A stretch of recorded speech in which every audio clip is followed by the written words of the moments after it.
Welcome to Summer's Wind.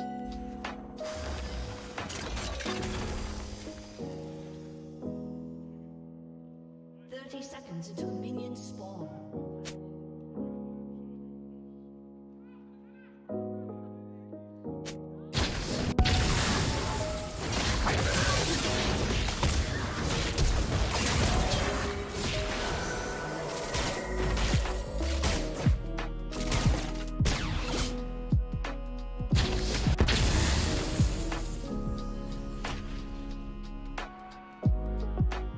Minions have spawned.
has been slain.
All right, let's react to all this. It's only 5 minutes. Okay, here we go. Are we ready? Here we go.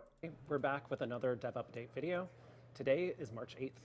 My name is Jeremy, aka Riot Brightman. And I'm Andre, also known as Medler.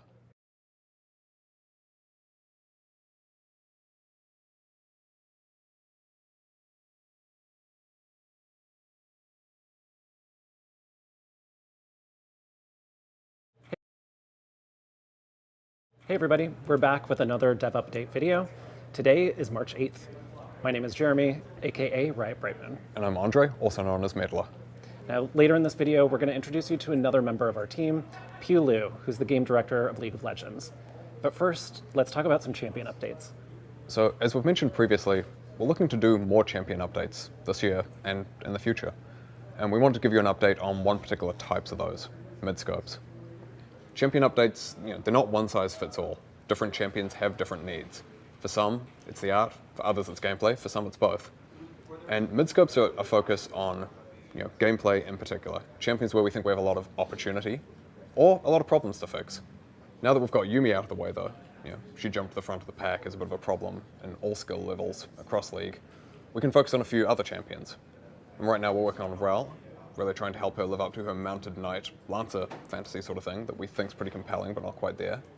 Nika, with still pursuing her passive that lets her transform into a wide range of things across the rift, wards, minions, monsters, etc. And Ivan, looking particularly at some usability changes for Daisy there. We'll have more on all of those at a later date as well. Now, even though Skarner is not a mid-scope, we wanted to give you an update today. Skarner has been taking us a while because, let's face it, he has a lot of challenges. The Brackern, the crystals, the scorpion of it all, none of these are super clear. None of these are really that compelling for players. So we've been asking ourselves a lot, what do we want to keep or change from his kit? It's definitely the spires. Keep the spires. Everyone loves them. Not the spiders. So Skarner has been taking a little bit longer, like I mentioned, and so he's going to come out later than we had hoped. But today we're going to provide some more information on how it's going. So we've got a blog coming out that will go into more of our high-level goals, and as well as some thinking about our game design changes, narrative updates, and new art direction. Now, when it comes to skins and event themes, something we're pursuing this year is trying to get more new themes being explored.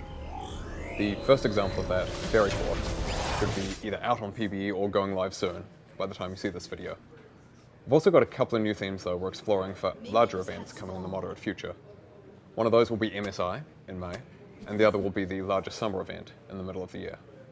In addition to exploring new themes, we're also making some skins for champions who just haven't got some in a while and need a bit of love. Udyr, Shyvana, and Mundo are the new three to call out there. And finally, skin-wise, actually I want to call back to the Wild Rift skin transition thing we talked about last time. It's looking like we should be able to get the first set of skins over from Wild Rift sometime around July at a rough guess. In addition to Star Guardian Seraphine, who we mentioned previously, we're also looking to bring over Star Guardian Senna and Star Guardian Oriana. Redeem Xayah and Rakan will then follow in a later. So something we've seen you ask a lot about lately is the Blue Essence Emporium. So I wanted to give you a quick update on that. Last year, we announced that we were going to take it down, do some technical work on it before being able to bring it back to you all. So we've been working on that. We've revamped the tech that supports it, and we're aiming to bring it back this summer. That's not a guaranteed timeline, but it's looking very likely. That version that you see this summer will be pretty similar to how it was before, even though it's going to be functioning a lot differently under the hood, so that we can make some cool changes to it in the future.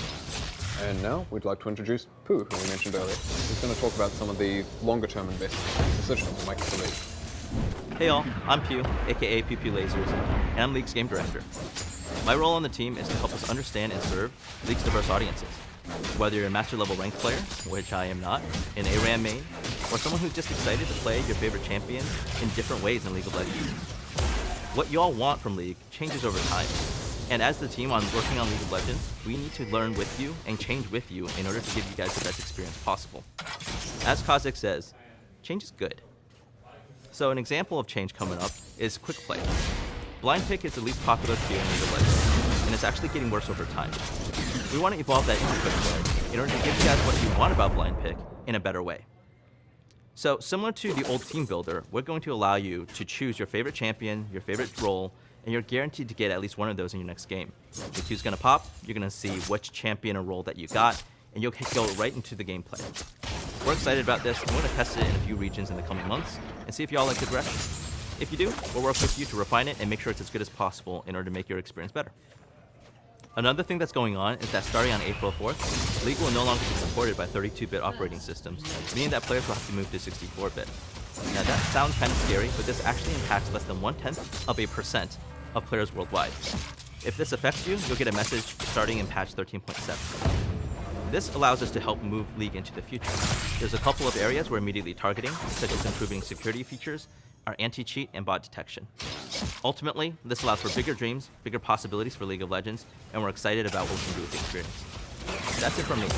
I'll hand things back to Medler and Brightmoon. As a reminder, if you're interested, please do check out the vlogs we've got on Midscopes and Scanners VG, which are also out now. We'll be back to check in with you again soon. Thanks so much for listening.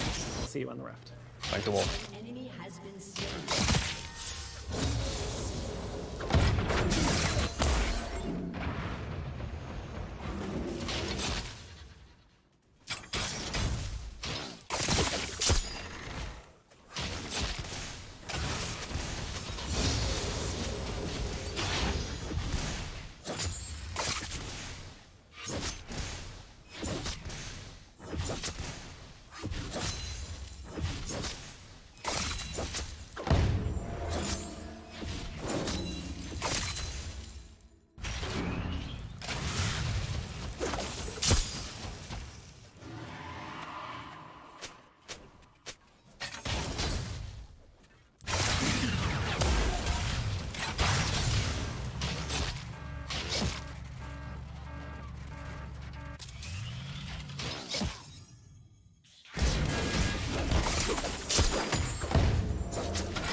Has been slain.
following is a conversation with Sam Harris, his second time on the podcast.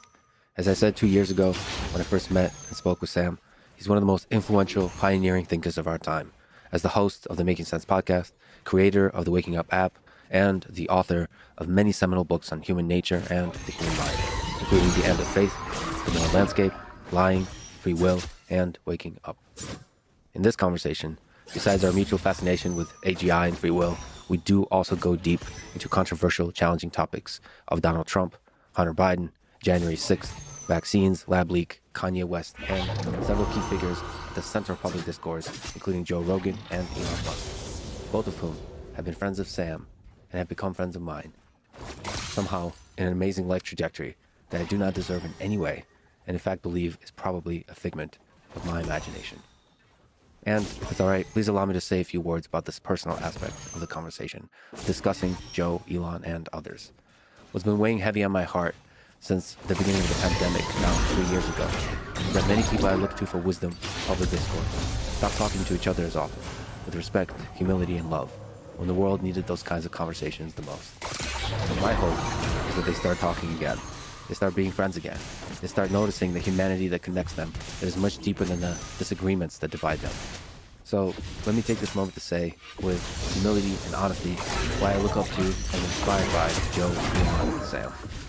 I think Joe Rogan is important to the world as a voice of compassionate curiosity and open-mindedness to ideas, both radical and mainstream, sometimes with humor, sometimes with brutal honesty, always pushing for more kindness in the world.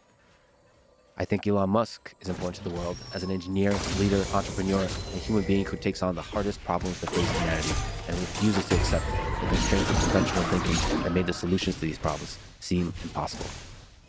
I think Sam Harris is important to the world as a fearless voice who fights for the pursuit of truth against growing forces of echo chambers and audience capture, taking unpopular perspectives and defending them with rigor and resilience. I both celebrate and criticize all three privately, and they criticize me, usually more effectively, from which I always learn a lot and always appreciate.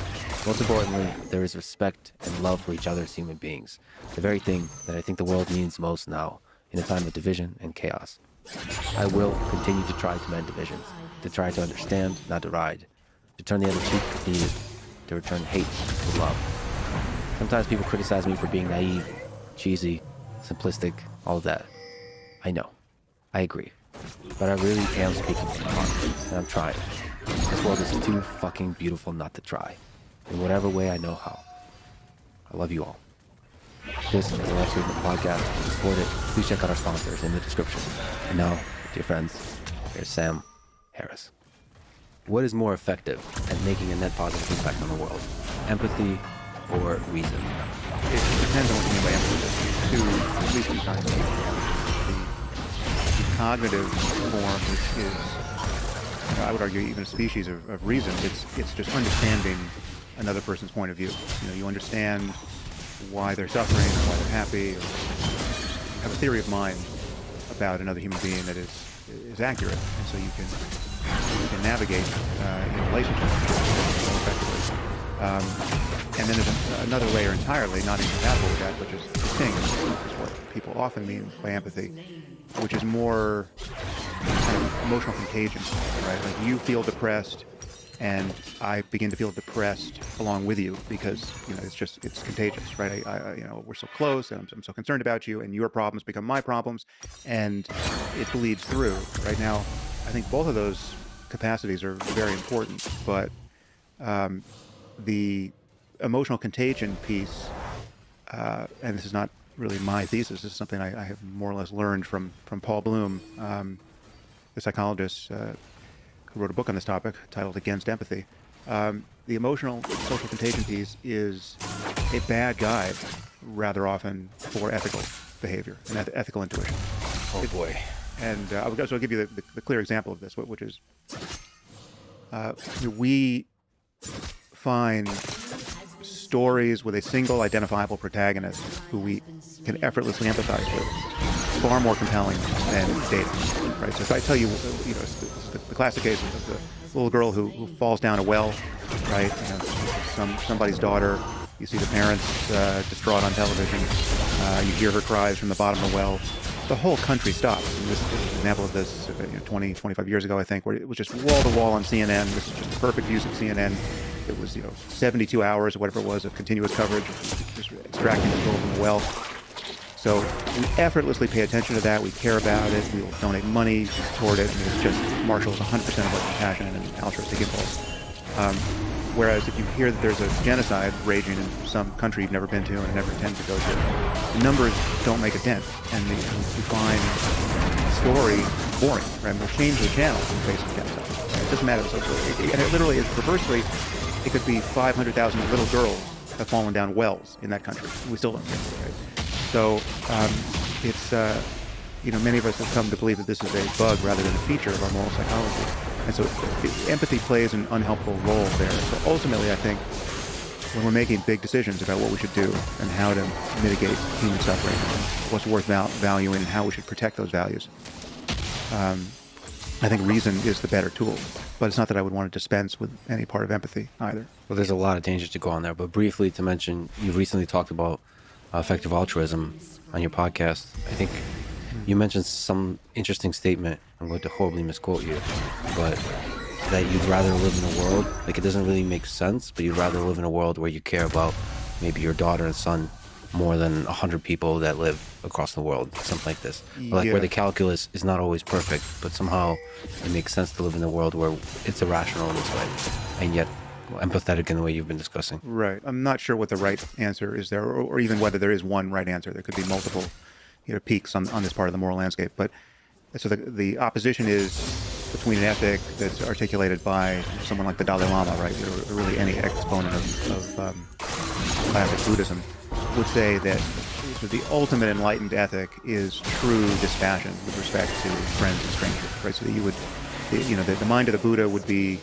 truly dispassionate. You would love and care about all people equally, and by that light, it seems some kind of ethical failing, or at least failure of to fully actualize compassion in the limit, or enlightened wisdom in the limit, to care more or even much more about your kids than the kids of other people, and to prioritize your energy in that way, right? So you spend all this time trying to figure out how to keep your kids healthy and happy, and you'll attend to their minutest concerns, however superficial. And again, there's a genocide raging in Sudan or wherever, and it takes up less than 1% of the bandwidth. I'm not sure it would be a better world if everyone was running the Dalai Lama program there. I think some prioritization of one's nearest and dearest ethically might be optimal, because we'll all be doing that, and we'll all be doing that in a circumstance where we have certain norms and laws and other structures that force us to be dispassionate where that matters. Right? So like when my daughter gets sick, I have to take her to a hospital. I really want her to get attention, right? And I'm worried about her more than I'm worried about everyone else in the lobby. But the truth is, I actually don't want a totally corrupt hospital. I don't want a hospital that treats my daughter better than anyone else in the lobby because she's my daughter, and I've, bribed the guy at the door or whatever, the guy's a fan of my podcast or whatever the thing is. You don't want starkly corrupt, unfair situations. And when you sort of get pressed down the hierarchy of Maslow's needs, individually and societally, a bunch of those variables change, and they change for the worse, understandably. But yeah, when everyone's corrupt and you're in a state of collective emergency, you've got a lifeboat problem. You're scrambling to get into the lifeboat. Yeah, then fairness and norms and the other vestiges of civilization begin to get stripped off. We can't reason from those emergencies to normal life. I mean, in normal life, we want justice, we want fairness, we're all better off for it, even when the spotlight of our concern is focused on the people we know, the people who are friends, people who are family, people who have a good reason to care about. We still, by default, want a system that protects the interests of strangers, too. We know that, generally speaking, in game theoretic terms, we're all going to tend to be better off in a fair system than a corrupt one. One of the failure modes of empathy is our susceptibility to anecdotal data. A good story will get us to not think clearly. But what about empathy in the context of just discussing ideas with other people? And then there's a large number of people, like in this country, red and blue, half the population believes certain things on immigration or on the response to the pandemic or any kind of controversial issue, even if the election was fairly executed. Having empathy for their view, try to understand where they're coming from, not just in the explicit statement of their idea, but the entirety of like the roots from which their idea stems.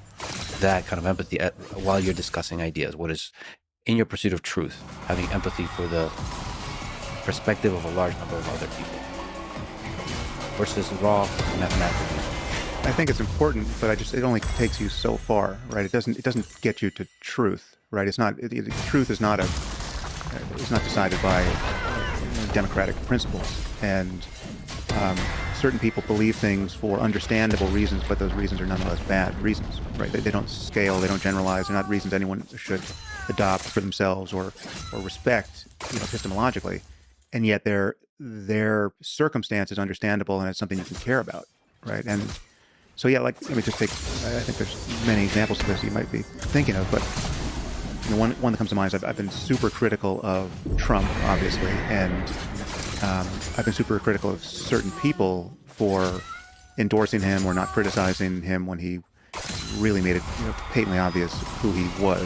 If there had been any doubt initially, there was no doubt when we have a sitting president who's not agreeing to a peaceful transfer of power, right? So I'm critical of all of that, and yet the fact that many millions of Americans didn't see what was wrong with Trump or bought into didn't see through his con, right? I mean, they bought into the idea that he was a brilliant businessman who might just be able to change things because he's so unconventional and so, his heart is in the right place. He's really a man of the people, even though he's like, gold-plated everything in his life.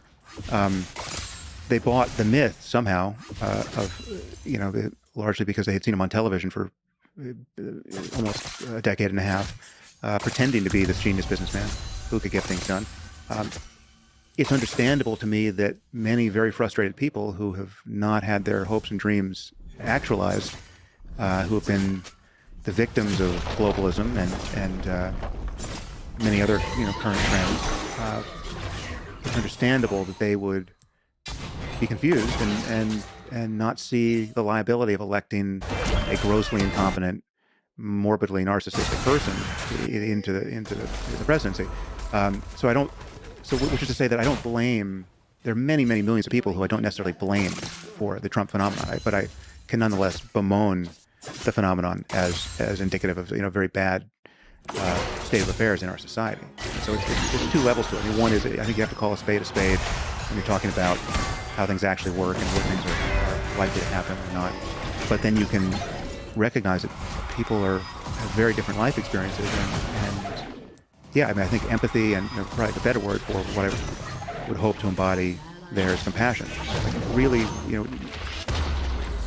to really wish people well, and really wish strangers well effortlessly. Really wish them well. And to realize that there is no opposition between at bottom. There's no real opposition between selfishness and selflessness, because wise selfishness really takes into account other people's happiness. I mean, which do you want to live in a society where you have everything, but most other people have nothing? Or do you want to live in a society where you're surrounded by happy, creative, self-actualized people who are having their hopes and dreams realized? I think it's obvious that the second society is much better, however much you can guard your good luck. But what about having empathy for certain principles that people believe? For example, the pushback, the other perspective on this, as you said, brought the myth of Trump as a great businessman. There could be a lot of people that are supporters of Trump who could say that Sam Harris bought the myth that we have this government of the people, by the people, that actually represents the people, as opposed to a bunch of elites who are running a giant bureaucracy that is corrupt, that is feeding themselves, and they're actually not representing the people. And then here's this chaos agent, Trump, who speaks off the top of his head. Yeah, he's flawed in all this number of ways. He's a more comedian than he is a presidential type of figure. And he's actually creating the kind of chaos that's going to shake up this bureaucracy, shake up the elites that are so uncomfortable because they don't want the world to know about the game that got running on everybody else. So that's that's the kind of perspective that they would take and say, yeah, there's these flaws that Trump has, but this is necessary. I agree with the first part. So I haven't bought the myth that it's a truly representative democracy in the way that we would might idealize.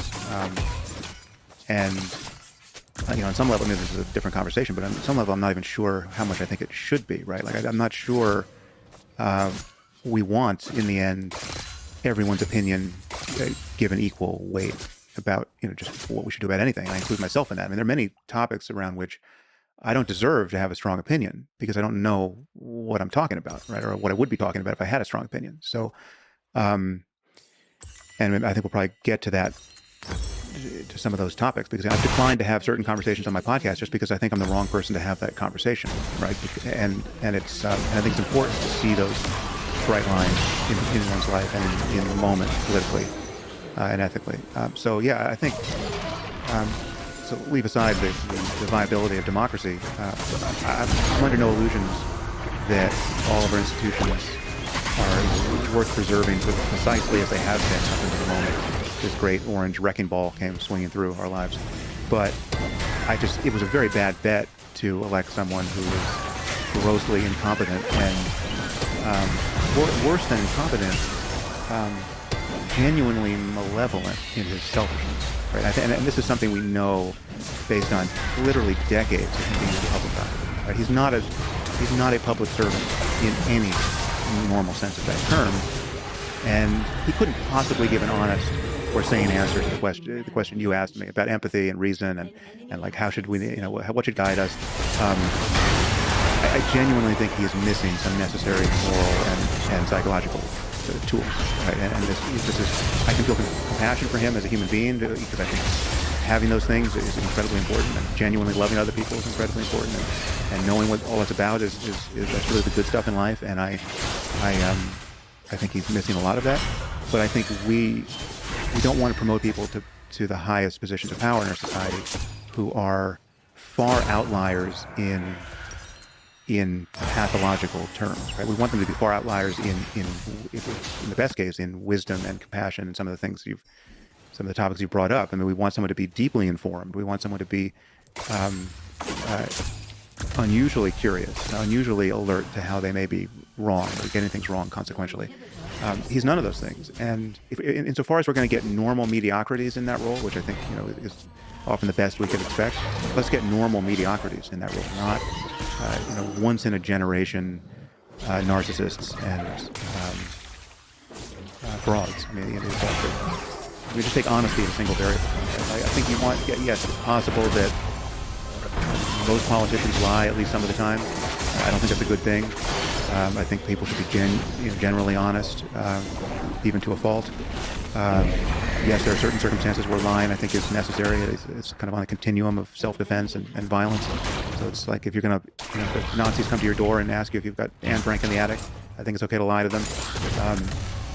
But Trump, arguably there's never been a person that anyone could name in human history who's lied with that kind of velocity. I mean, it was a blizzard of lies, great and small, to pointless and effective. But it's just it says something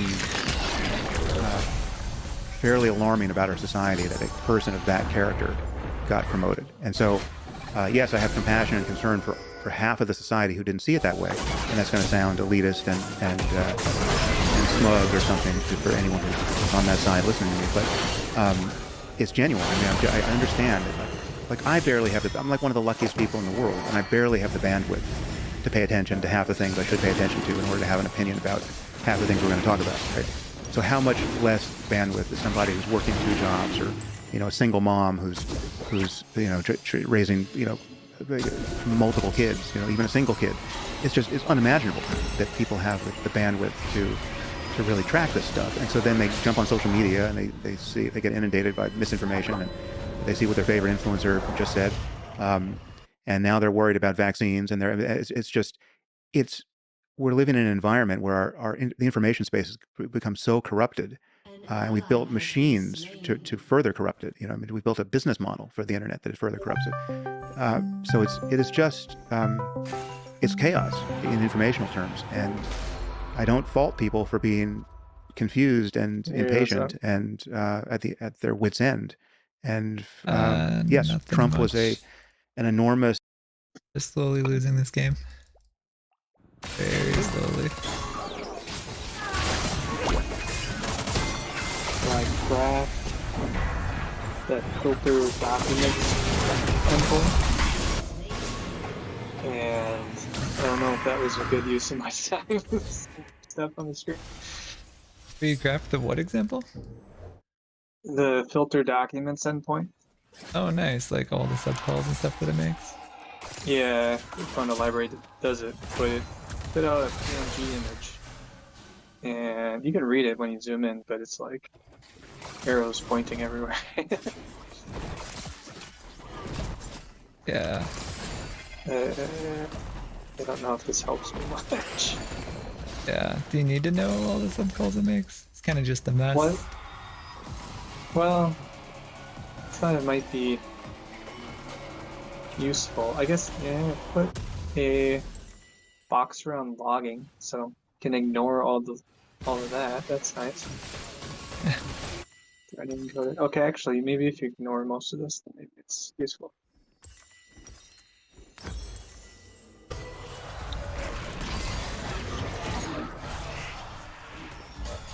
Yeah, I just thought it's funny how every single page is driven by like the same couple endpoints, and they just grab way too much stuff all at once from like, how some stuff is cached, some stuff is kind of cached. It's all just a mess.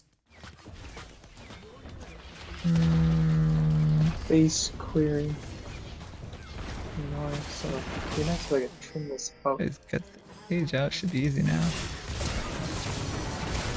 Huh? Nothing. Just talking to myself. Got him before the ult came out.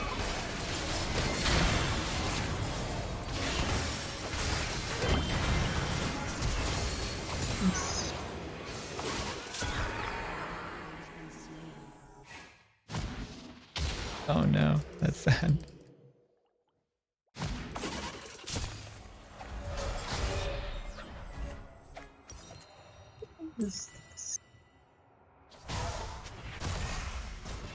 Jordan put me on like performance optimization, right? And I'm like, you know how we could get like a 50% boost for free is like just deploy 311 like I've already completely done. Like I already patched up everything it takes. The whole app runs flawlessly. All we need is the deployment script, right? And I even did the Docker files for him. Like I don't literally know what is left to do. That's how we should improve performance, man. Get off our ancient, outdated. Doesn't even get security updates anymore. 3.6, right? Totally gone.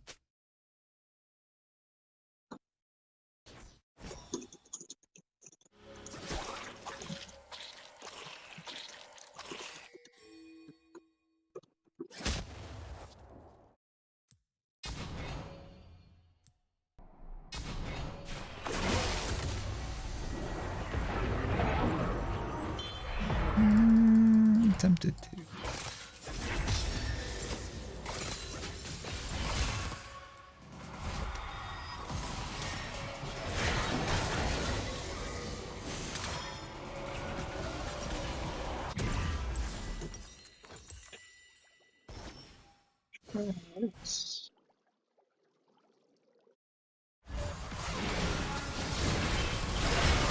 ChatGPT, savior of the day here.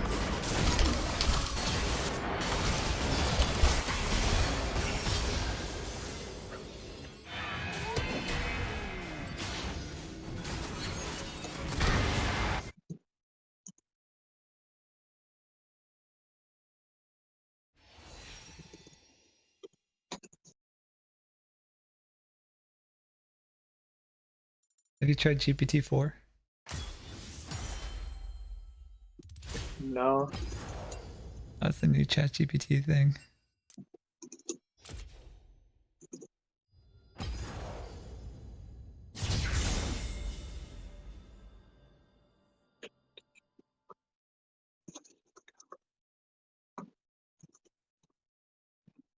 Try this.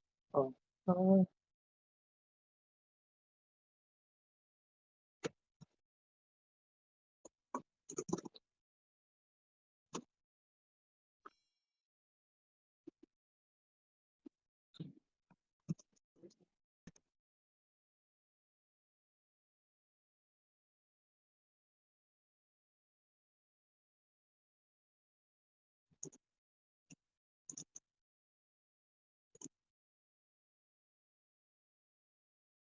enormous fuck you to the establishment, and that was understandable for many reasons. To me, Sam Harris, the great Sam Harris, is somebody I've looked up to for a long time as a beacon, a voice of reason.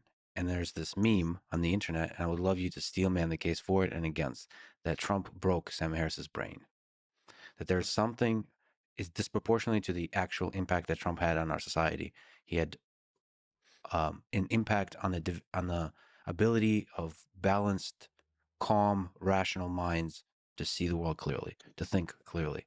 You being one of the beacons of that. Is there Hey, I is think there a it degree worked. to which he broke your brain?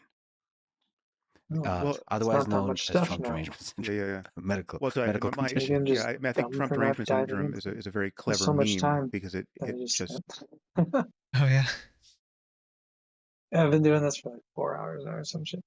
I mean, I went and like I ate food and stuff, but I don't know, to me, like, diagrams and stuff don't really help me understand the system. Like, I know Charles loves to make them, but they're so complicated. You end up having to dive into the code to see what stuff is actually doing anyway. yeah. I go to Finder. And what? Oh, server.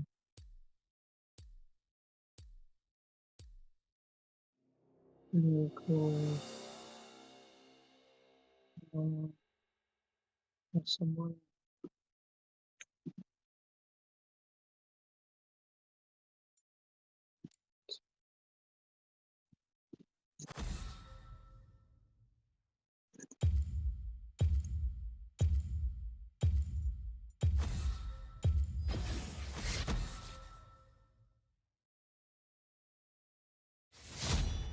throws the problem back on the person who's criticizing Trump. But Sure. in truth, the true Trump derangement syndrome was Share a not to couple have seen pictures on how Slack. dangerous and divisive it would be to promote someone like Oh, Trump to that they're position totally of power, different. and to not and in the final moment not to see how untenable it was to still support someone who, a sitting president who was not committing to a Think peaceful transfer of power. And one that was, call might be if that wasn't a getting bright the line for you, actual data, and then the other call might just be getting the documents to show. Yeah, if you look in Chrome, the one just returns doc IDs. And one is like all the data. I think you only fetch all the data for the documents that you want to show.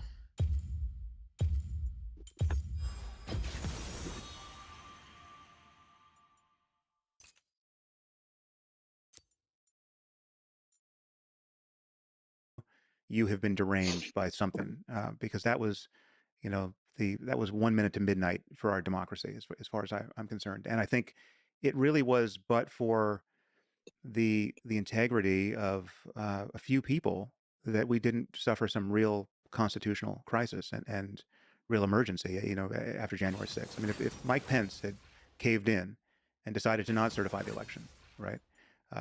Literally, you can count on two hands the I number of don't people really know how to who read this graph held things anyway, together at that like moment. what happens when. And so I'm it not was sure it if wasn't it's for want of ordered that trying. way. Yeah.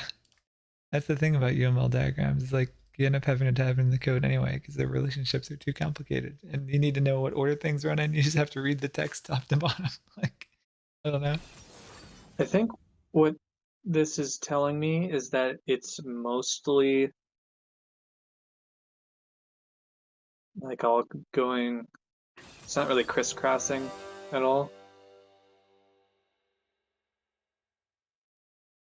So like, hopefully it means it's not like recursive, basically.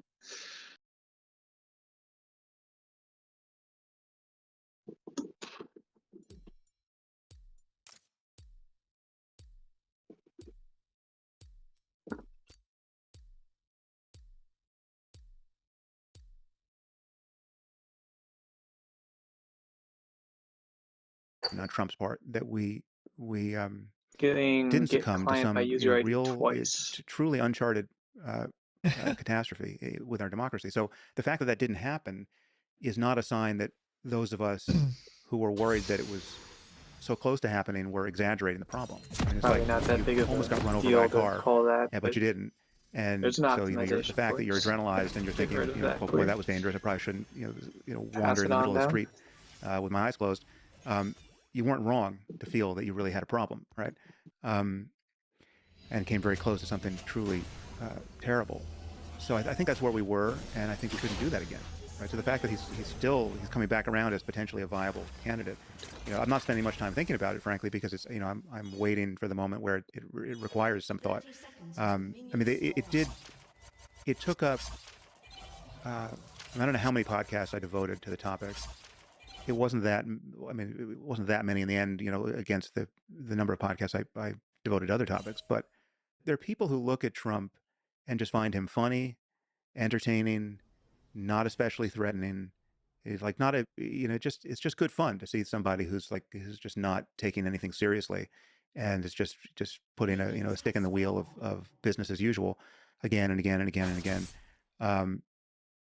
and they don't really see anything much at stake, right? It doesn't really matter if we don't support NATO.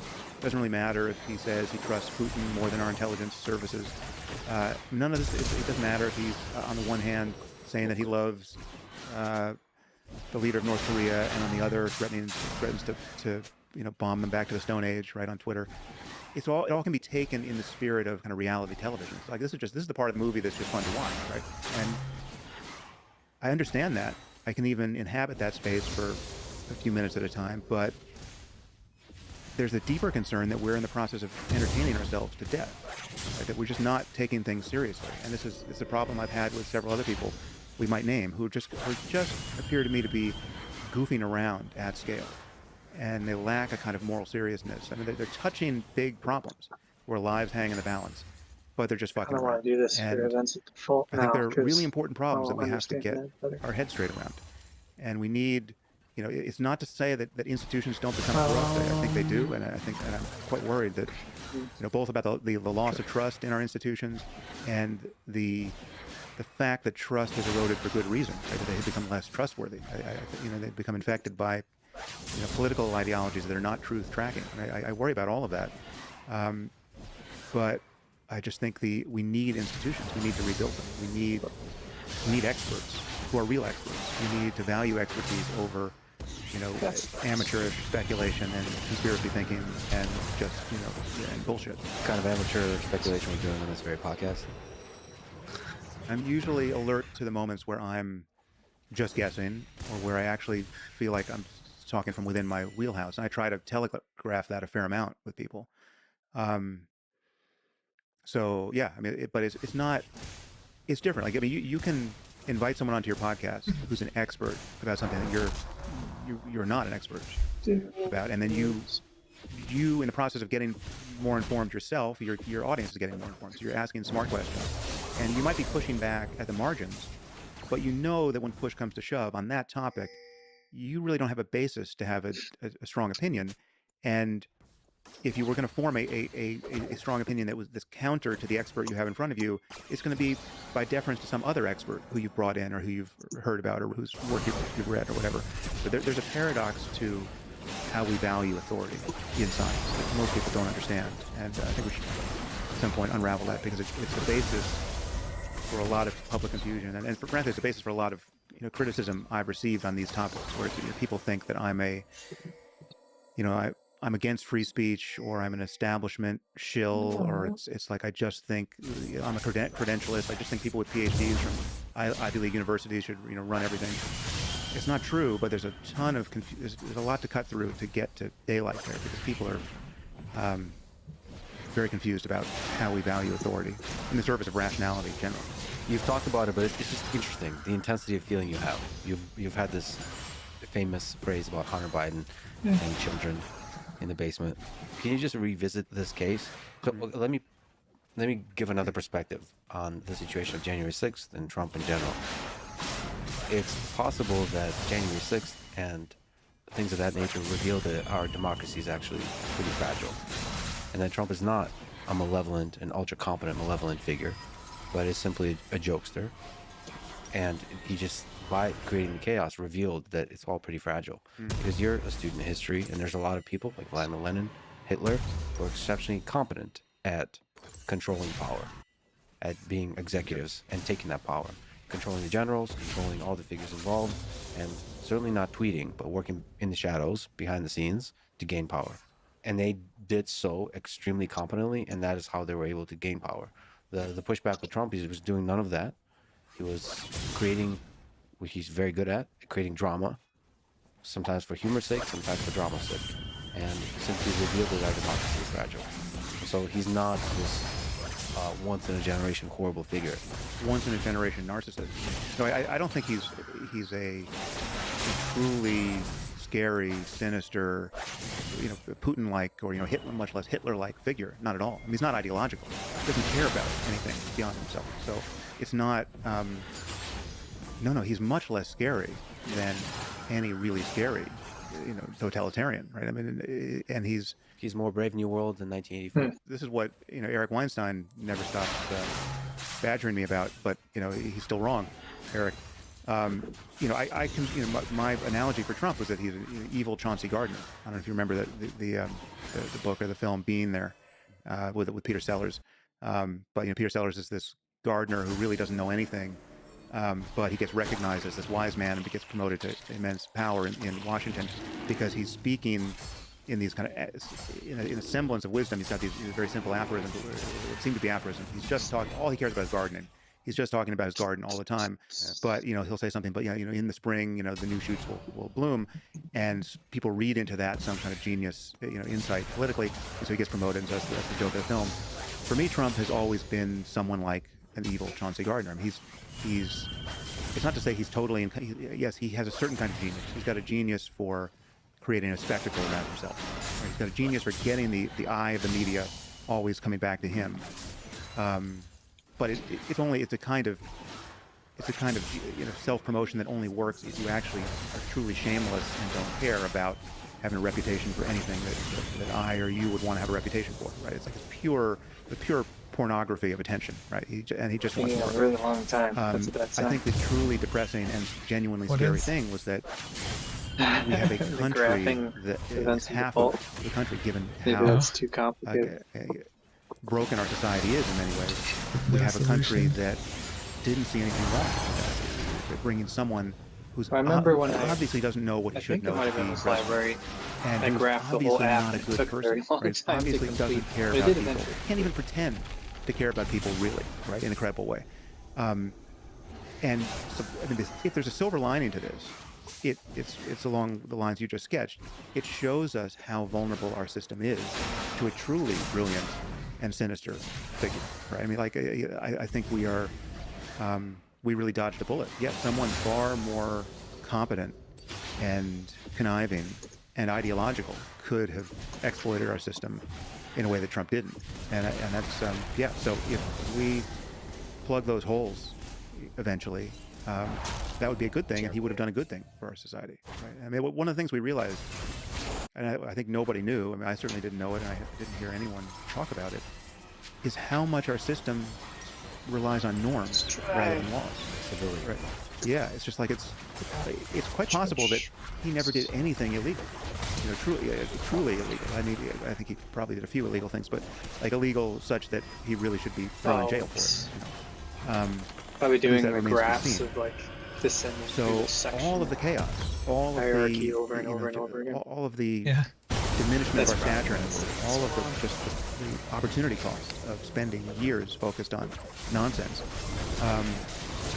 All of that was just norm violation. All that was just all a matter of not saying the thing you should say. But that doesn't mean they're insignificant, right? It's not that it's not illegal for a sitting president to say, no, I'm not going to commit to a peaceful transfer of power. Right? We'll wait and see whether I win. If I win, it was the election was valid. If I lose, it was fraudulent. Right? But aren't those humorous perturbations to our system of civility such that we know what the limits are, and now we start to think that and have these kinds of discussions? But that wasn't a humorous perturbation because he did everything he could.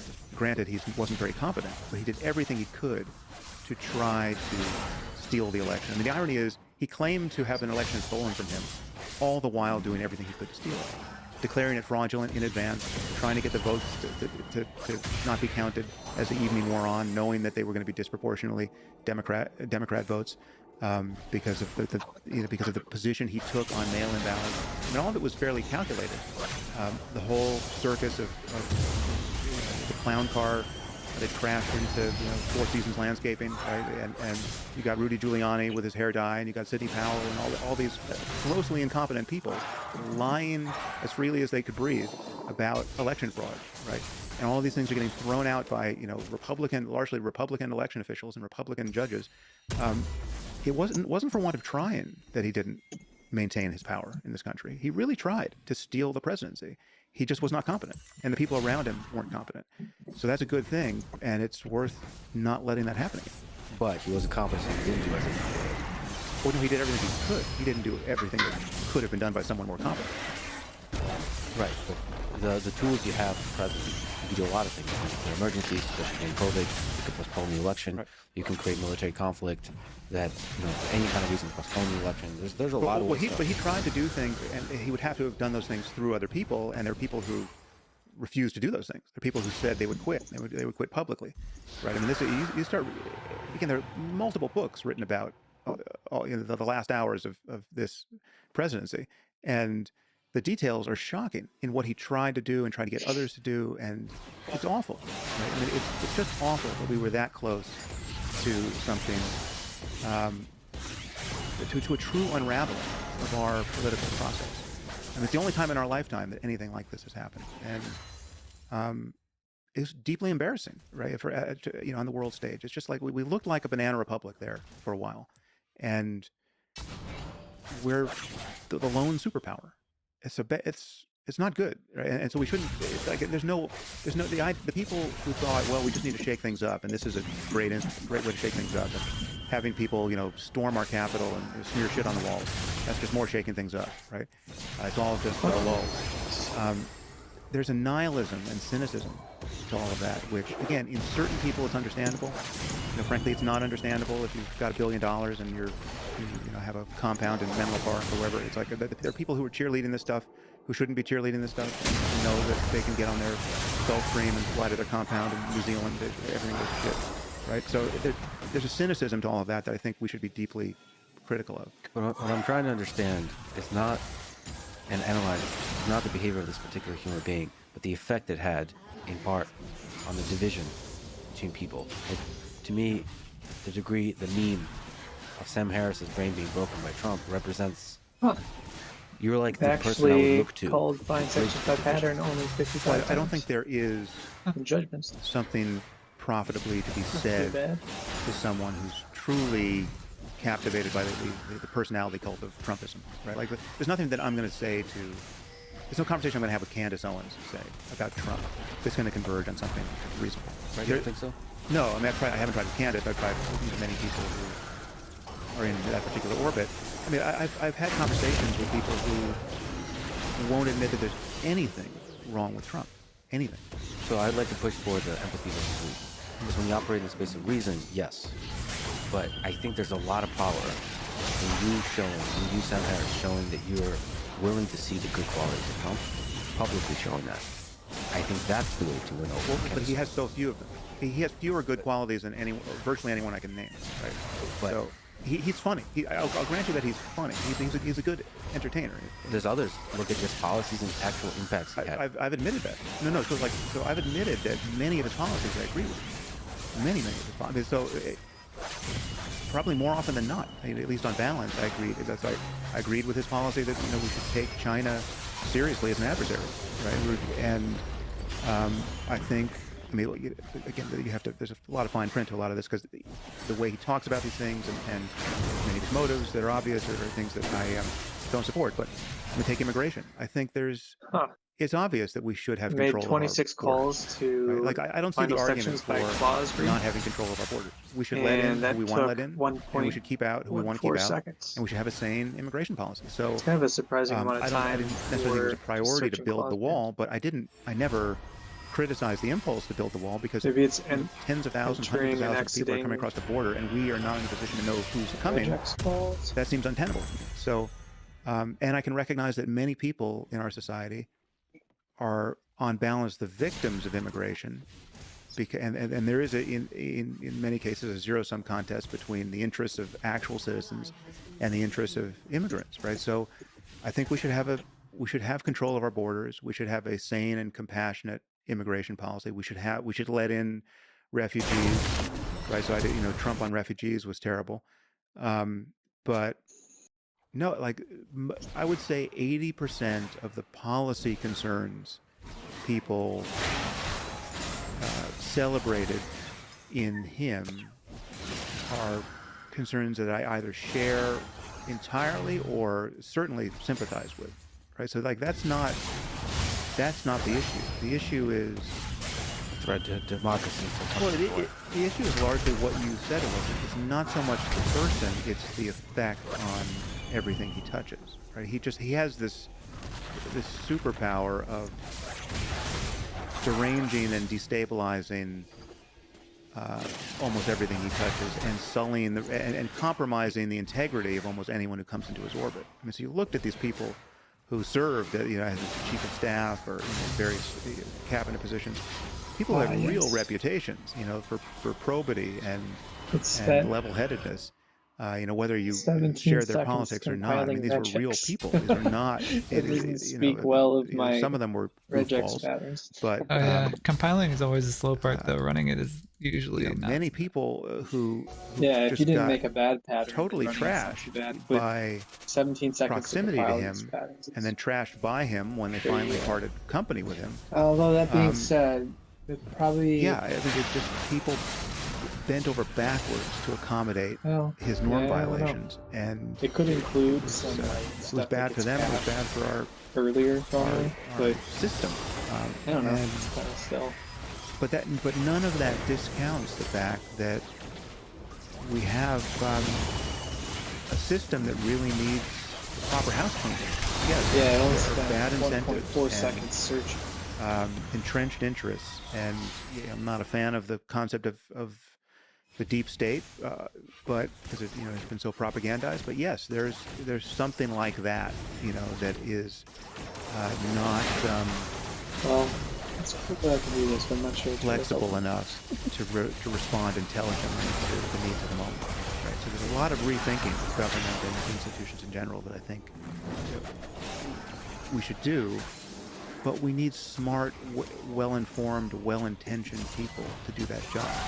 And the well-intentioned part is hugely important, right? Just give me someone who is not the most selfish person anyone has ever heard about in their lifetime, right? And what we got with Trump was literally the one most selfish person I think anyone could name.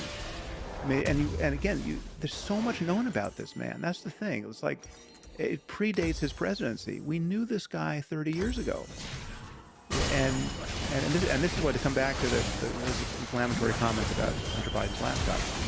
The reason why I can say with confidence that I don't care what was on his laptop is that there is, and that includes any evidence of corruption on the part of his father. Right now, there's been precious little of that has actually emerged. So it's like there is no, as far as I can tell, there's not a big story associated with that laptop as much as people bang on about a few emails.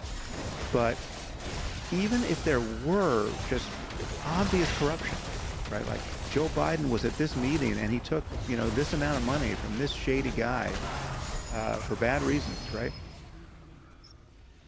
Given how visible the lives of these two men have been, right? I mean, given how much we know about Joe Biden and how much we know about Donald Trump and how they have lived in public for almost as long as I've been alive, both of them, the scale of corruption can't possibly balance out between the two of them, right?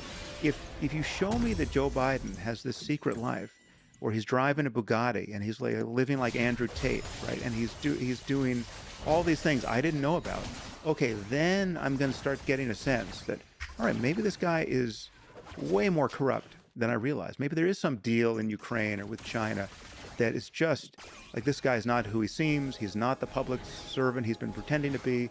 He's been on the take for decades and decades, and he's as dirty as can be. He's all mobbed up, and it's a nightmare.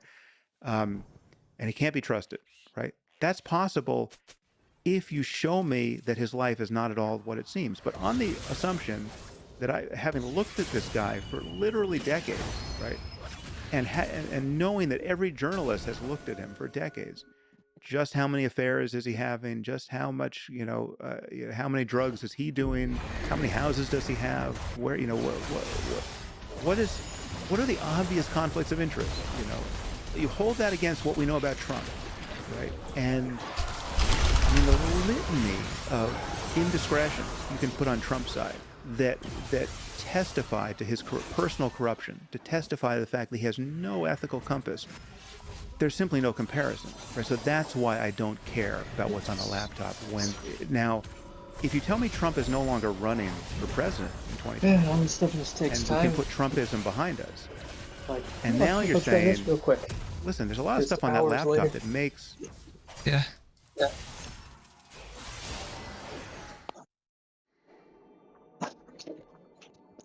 Maybe I should just dive into it. This first. Hopefully, it's not as difficult as I imagine. What part are you trying to do? Well, they want me to filter out data for the sneak peek users. So, like, obviously, if you have a higher subscription level or whatever, you'll get like all the stats. But if you're just a sneak peek user, they want it to show only a certain number of documents and obscure the rest. But the thing is that when it comes to like certain data points, like a total, they still want to aggregate. Like, yeah, we actually have 500 documents in this data point, so your total should be 500, even though we don't show you all 500 of those documents. Oh yeah. I would just I add don't a know. hidden true parameter to the response.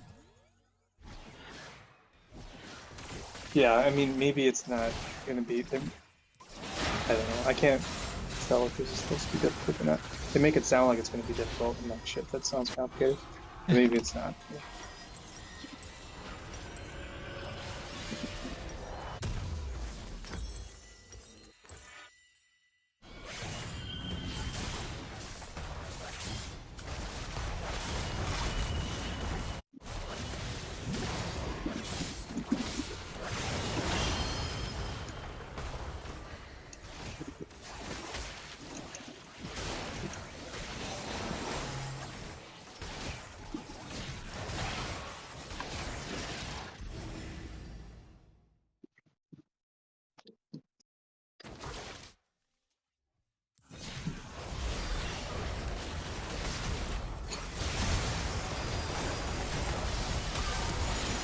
Oh.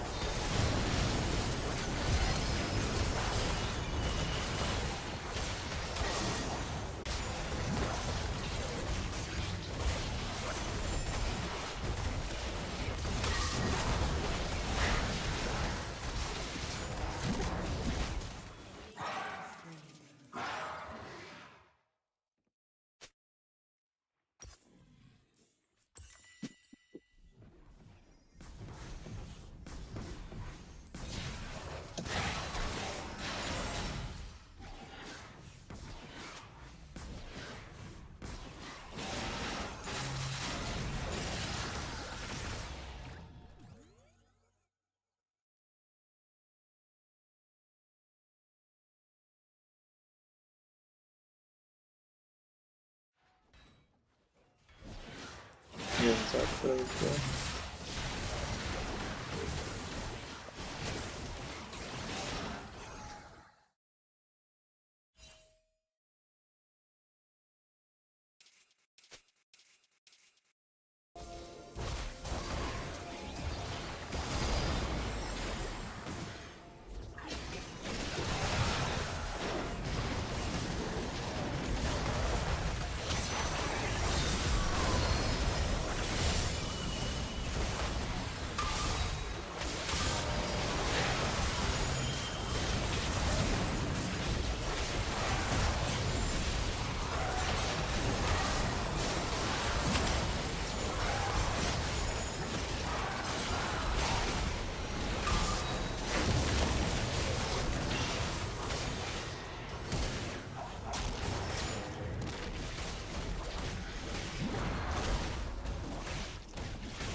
Joe Biden look like a total asshole, okay, I'm all ears, right? I mean, it was a forced, in 2020, it was a forced choice between a sitting president who wouldn't commit to a peaceful transfer of power and a guy who's obviously too old to be president, who has a crack-addicted son who lost his laptop.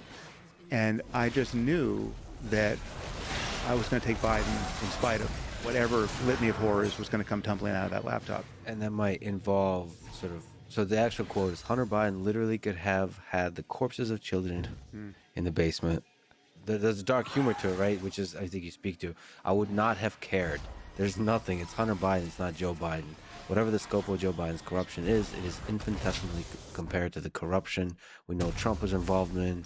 It's like a firefly to the sun, is what you're speaking to. But let me make the case that you're really focused on the surface stuff, that it's possible to have corruption that masquerades in the thing we mentioned, which is civility.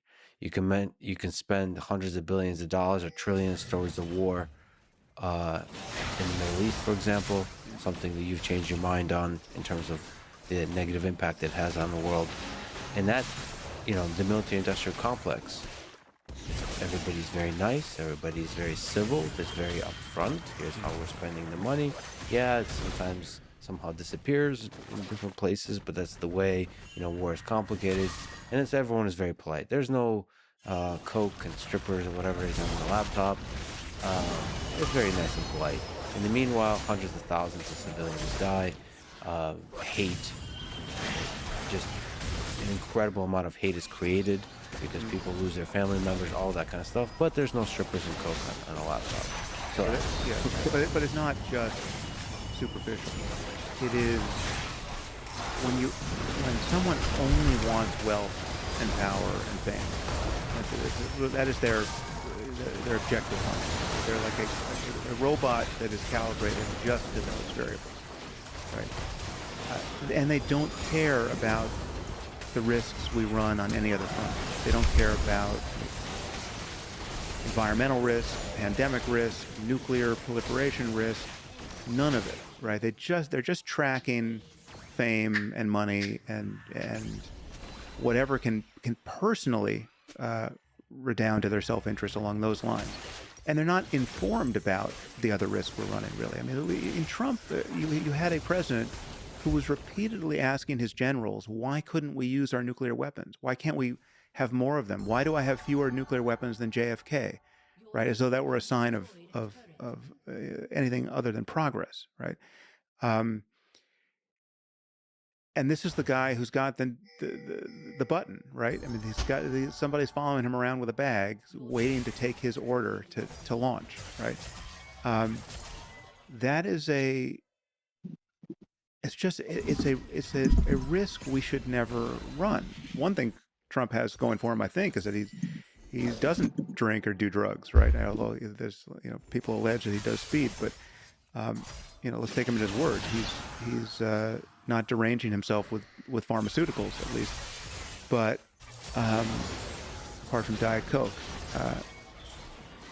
But there's nothing wrong. Just for the record, let me push back on that. There's nothing wrong with Diet Coke. Yeah, I consume a very large amount. I occasionally have some myself. There's no scientific evidence that I observed the negatives of all those studies about aspartame and all of that. No, I don't know. I hope you're right.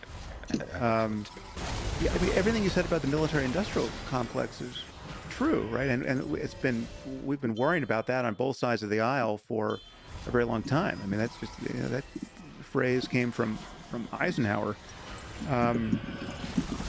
It's so much of what ails us is a story of bad incentives, right? And bad incentives are so powerful that they corrupt even good people, right? How much more do they corrupt bad people, right? Like, so it's like you want, at minimum, you want reasonably good people, at least non-pathological people, in the system trying to navigate against the grain of bad incentives. And better still, all of us can get together and try to diagnose those incentives and change them. right? And we will really succeed when we have a system of incentives where the good incentives are so strong that even bad people are effortlessly behaving as though they're good people because they're so successfully incentivized to behave that way, right? That's, and so it's almost the inversion of our current situation. So yes, and you say I changed my mind about the war.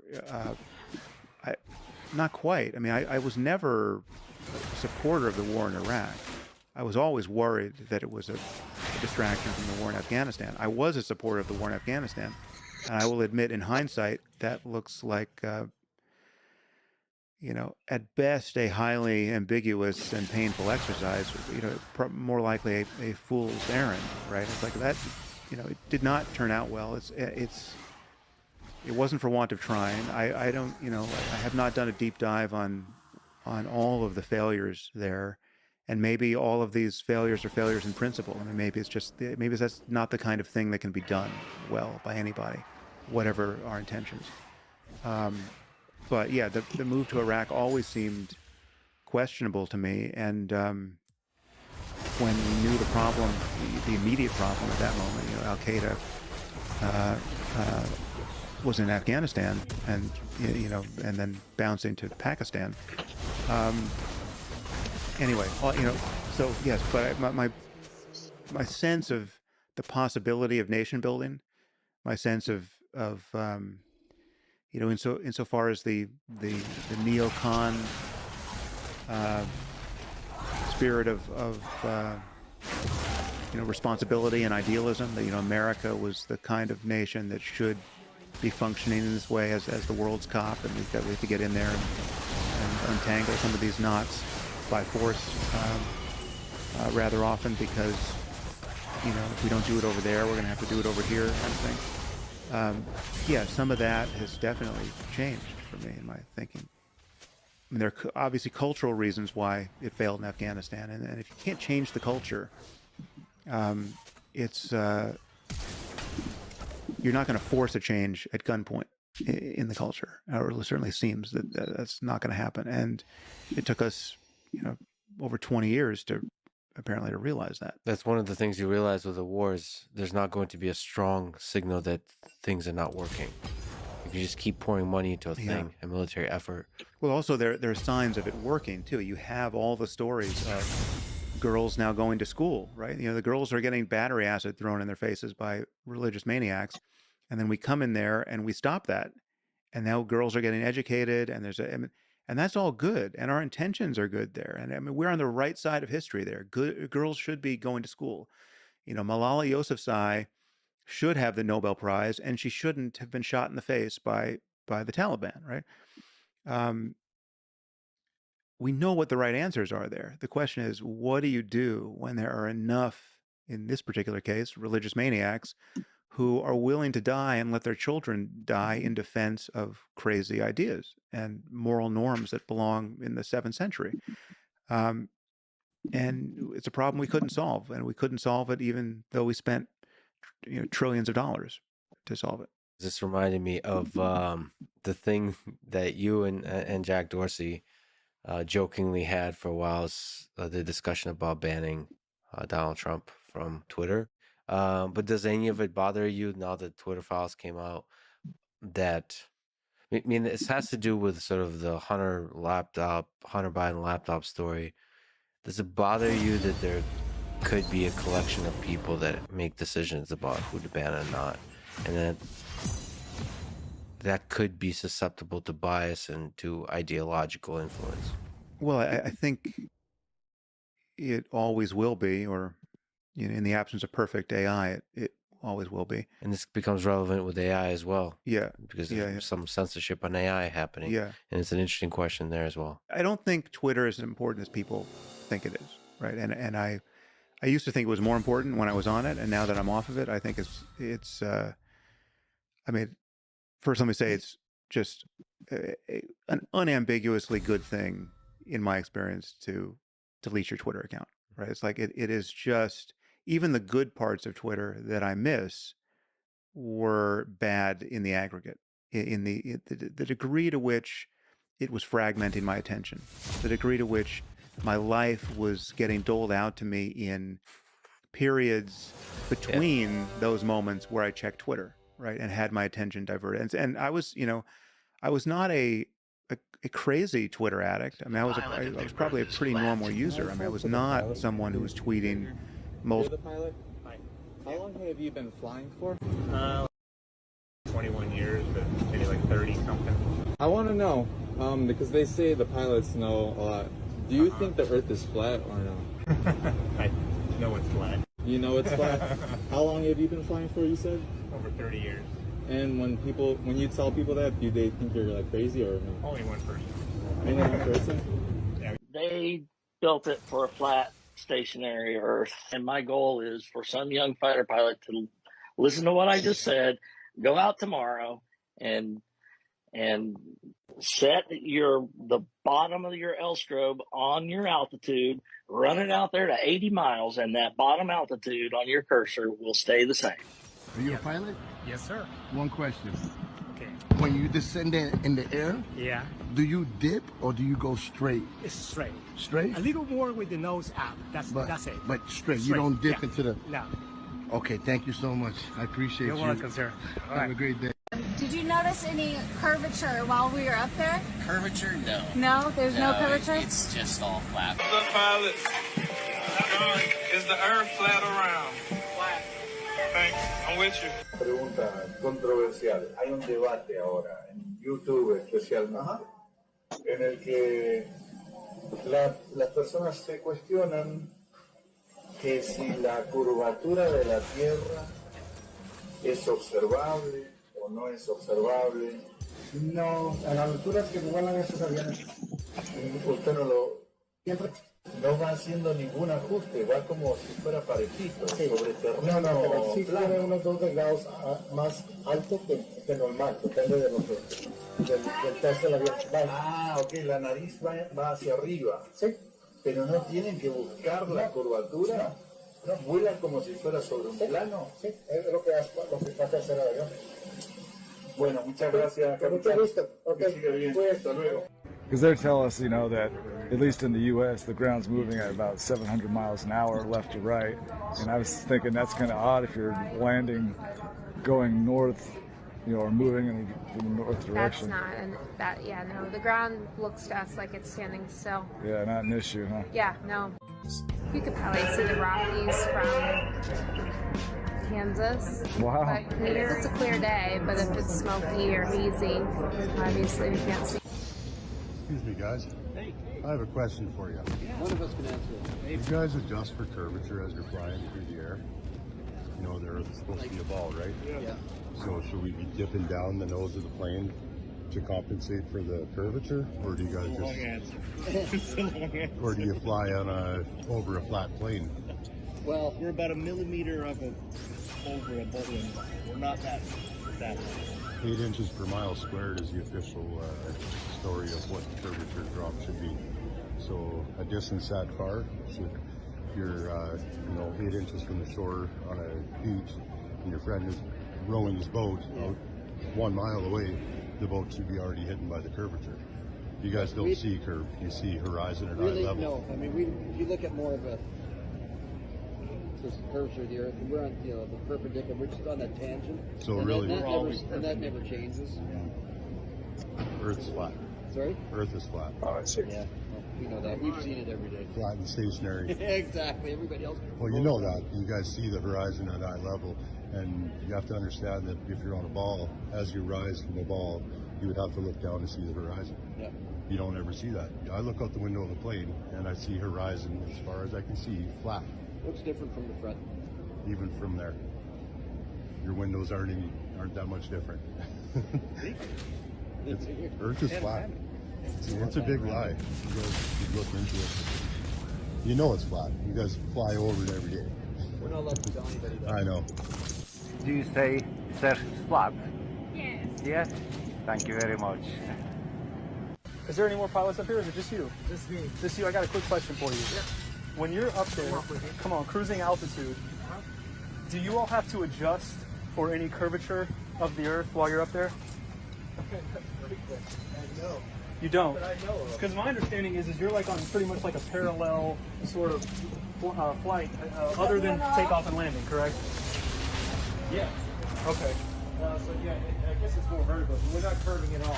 So we're just going straight up, like 40, 20 degrees maybe. Right. Level off, and I never thought about how the atmosphere works with the curve in the earth and all that stuff. Well, if you think about it, I've done some research on it. It actually, there's a formula, 8 inches per mile squared is what the curve is supposed to be, spherical trigonometry. And if it was actually that formula, we would have to dip the nose a half a mile every minute to stay around the ball. So I just wanted to ask you, as someone who's up there, the plane doesn't do it automatically. You're not adjusting anything, right? No, it's just flying straight. Even talked about it in 30 years I've been flying. Yeah, it's funny to think about. Maybe the gases move with it. Well, that's what I've heard as a working theory. Is some people think that gravity or does something for you, but I mean, I guess the common question goes back to is like, how many parallel flights does it take for you to go around in a circle? You know what I mean? Yeah, absolutely. Take a look into it. Yeah, we're going to start doing that. Yeah, all right, man. Have a good one. Hey, guys, you mind if I ask you a question real quick? Yeah, sure. So, when y'all are flying up there, do you account at all for the curvature of the Earth? Well, we do when we do what we call getting directs. Our navigation system off of, we have IRS's internal revenue, initial reference system. Just do your taxes? That the airplane, it can do itself. So it does it itself? Yeah, it doesn't matter if we lose our GPSs, but we also use GPS satellite and we use ground-based. And when we go direct, we no longer fly direct to a point. We arc, because believe it or not, because of the marble, it's closer to arc to a point than it is to fly straight. So if the Earth is 25,000 miles in circumference, we have a curvature of 8 inches per mile squared. I'm going to take your word. Ride with me. I believe you. If we're riding at about 500 miles an hour, roughly 35,000 feet, in order to stay over that, the plane would have to dip a half a mile a minute. You know what that would feel like up here? No.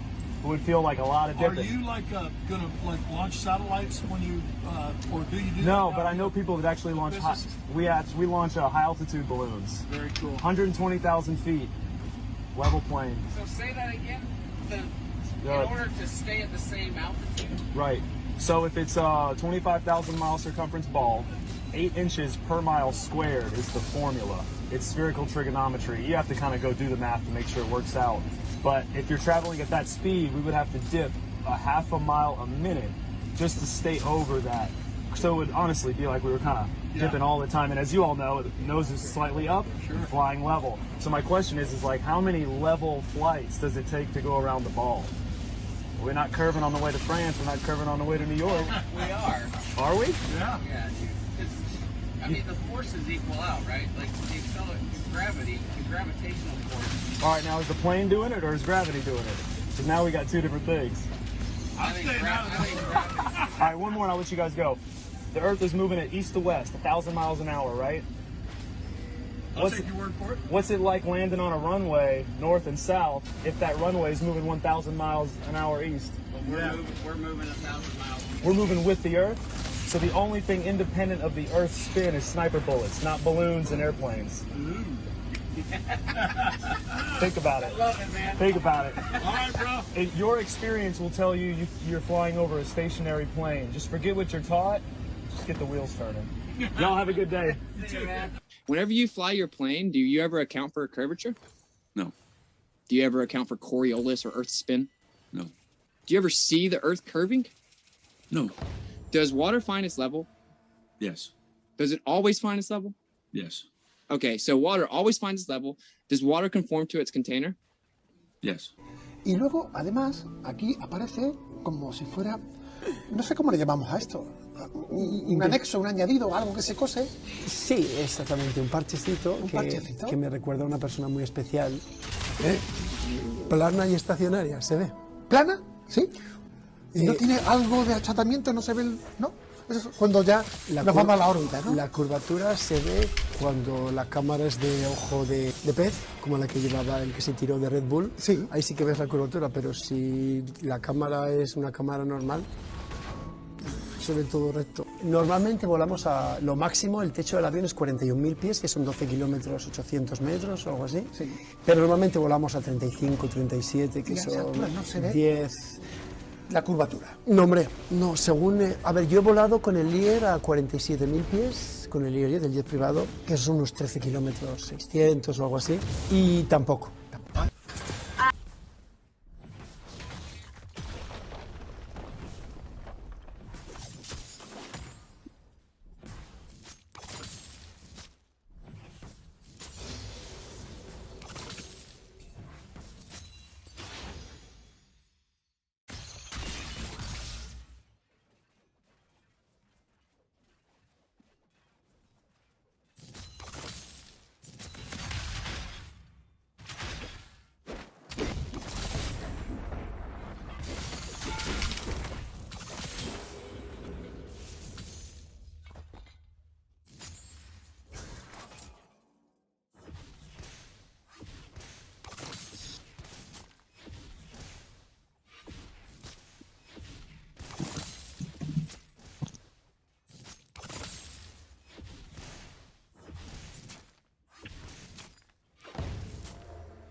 Multiple times a day or even every day, right? I mean, I think I probably averaged something like one tweet a day. I think I averaged, but in reality, it was like, it'd be like 4 tweets one day, and then I wouldn't tweet for the better part of a week.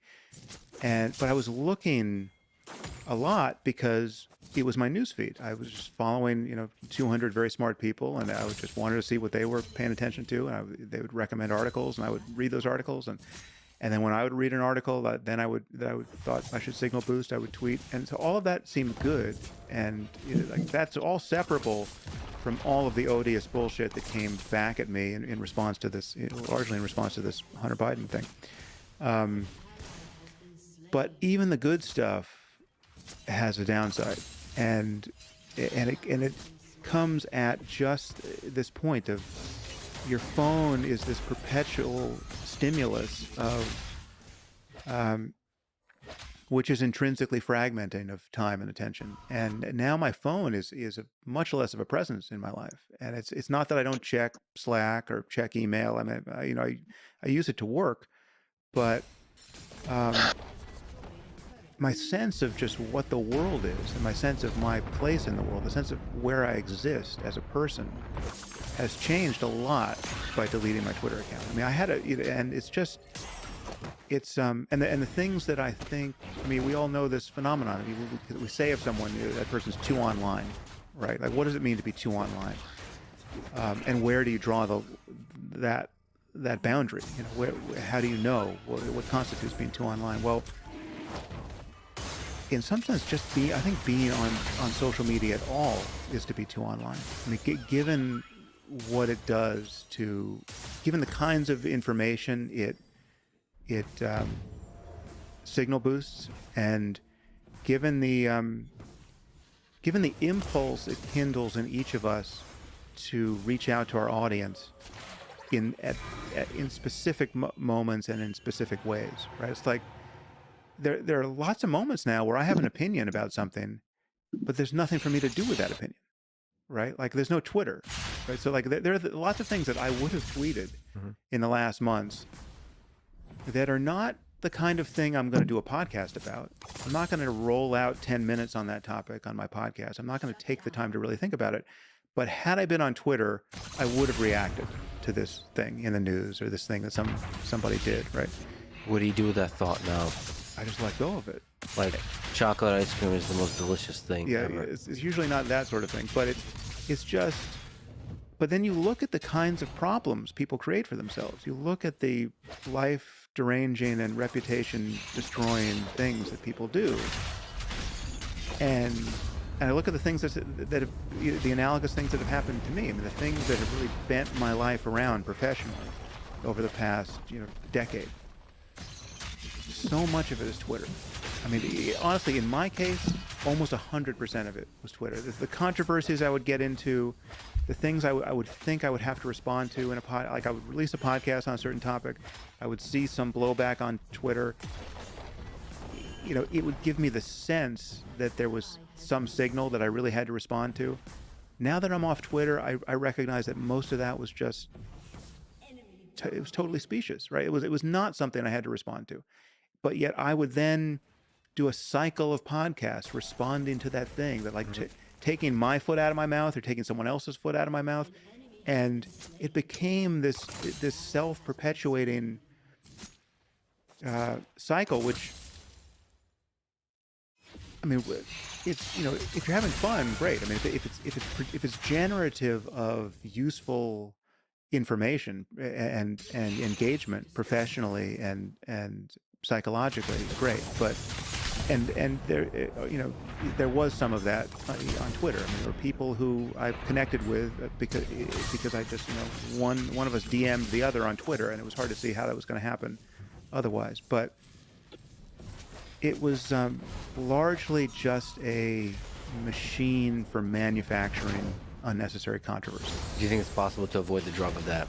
So now that you've achieved the Zen state, is it possible for somebody like you to use it in a way that doesn't pull you into the whirlpool?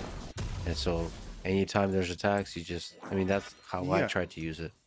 Yeah, but it's not the way I wanted to use it. It's not the way it promises itself as a. You wanted to have debate. I wanted to actually communicate with people. Yeah. I wanted to hear from the person because, again, it's like being in Afghanistan, right? It's like there are the potted cases where it's obviously good, right? It's like in Afghanistan, the girl who's getting an education, that is just here. That's why we're here. That's obviously good. I've had those moments on Twitter where it's, okay, I'm hearing from a smart person who's detected an error I made in my podcast or in a book, or they've just got some great idea about something that I should spend time on.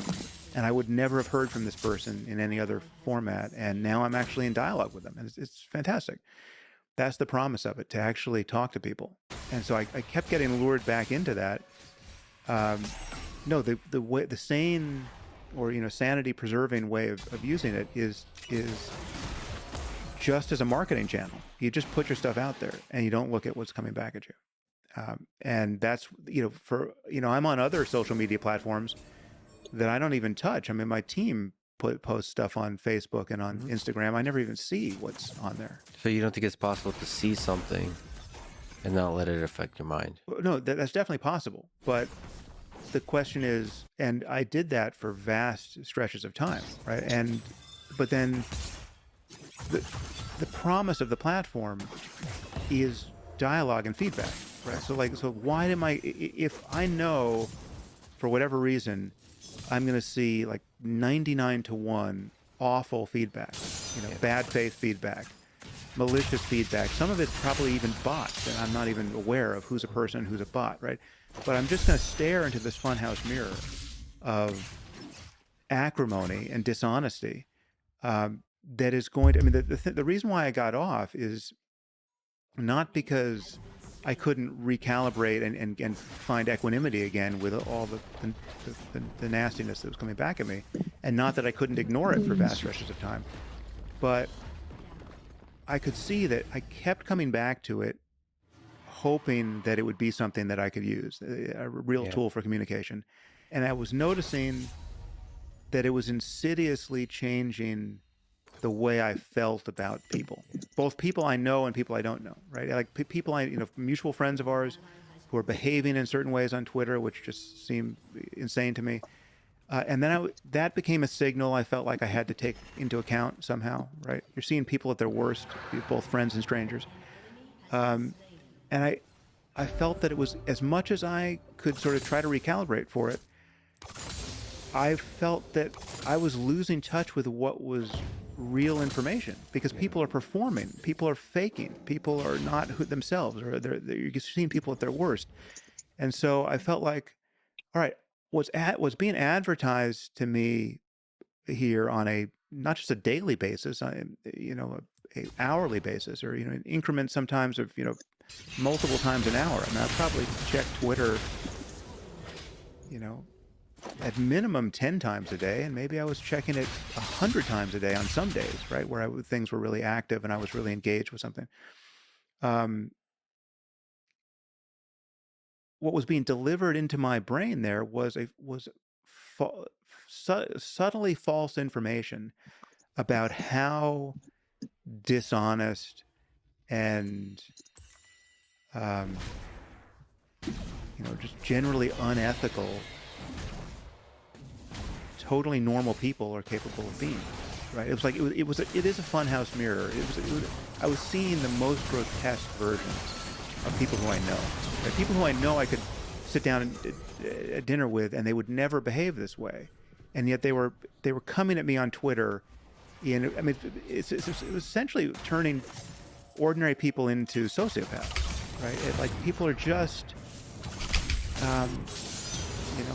There are analogies that many of us have made. It's like one analogy is road rage, right? Like people behave in the confines of a car in ways that they never would if they didn't have this metal box around them, moving at speed. And it's all of that becomes quite hilarious and obviously dysfunctional when they actually have to stop at the light next to the person they just flipped off, and they didn't understand that the person coming out of that car next to them with cauliflower ear is someone who they never would have, rolled their eyes at in public, because they would have taken one look at this person and realized this is the last person you want to fight with. That's one of the heartbreaking things, is to see people who I know, who I admire, who I know are friends, be everything from snarky to downright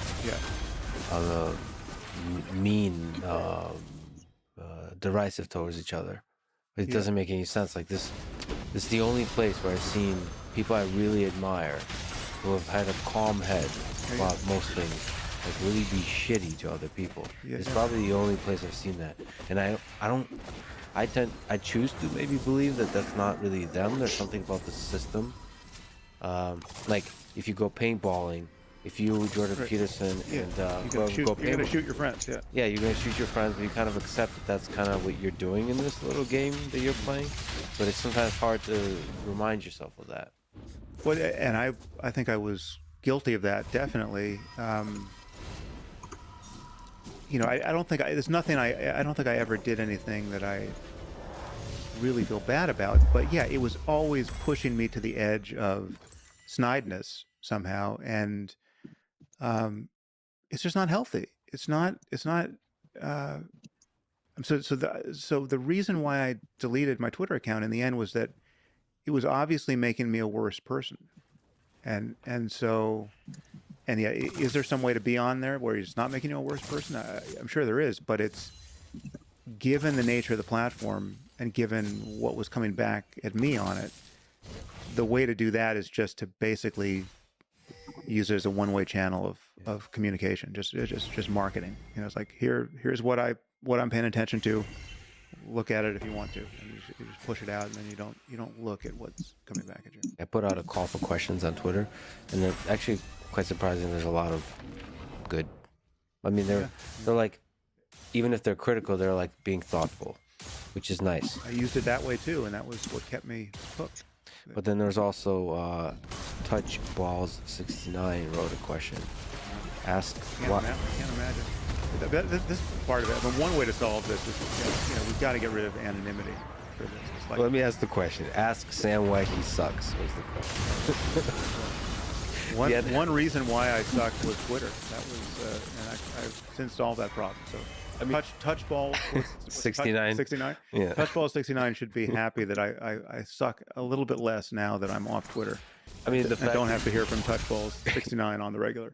The fact that you have to see that, it probably can have a negative effect. Just even in moderation, just to see that there is, like for me, the negative effect is slightly losing faith in the underlying kindness of humanity. Yeah, but that was for me.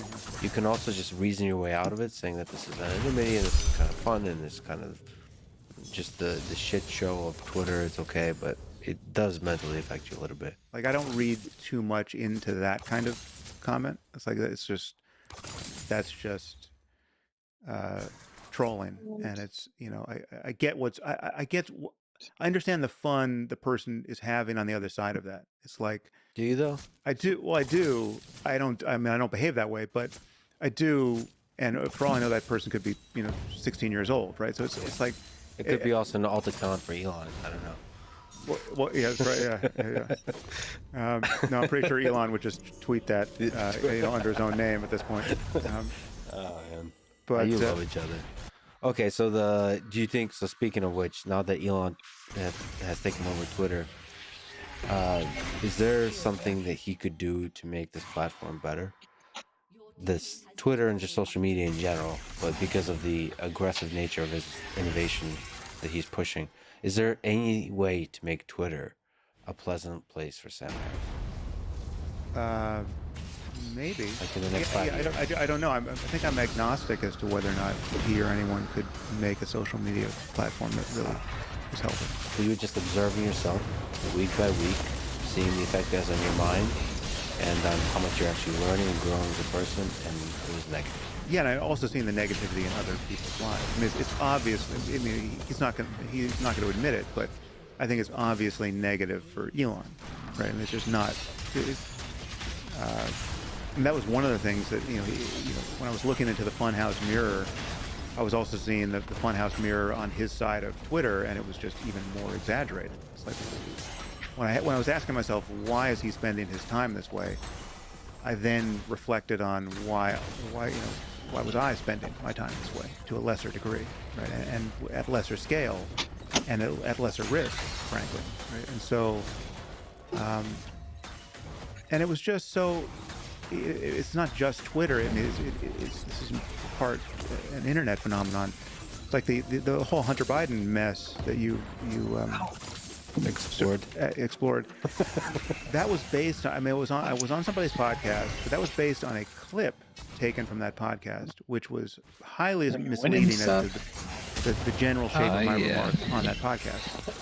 Even I had to then do my own podcast, untangling all of that, and admitting that even in the full context, I was not speaking especially well and didn't say exactly what I thought in a way that would have been recognizable to anyone, even someone with not functioning by a spirit of charity. But the clip was quite distinct from the podcast itself. The reality is that we're living in an environment now where people are so lazy and their attention is so fragmented that they only have time for clips.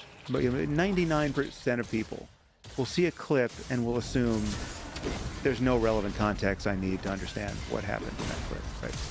And obviously the people who make those clips know that, right? And they're doing it quite maliciously. And in this case, the person who made that clip and subsequent clips of other podcasts was quite maliciously trying to engineer, some reputational immolation for me.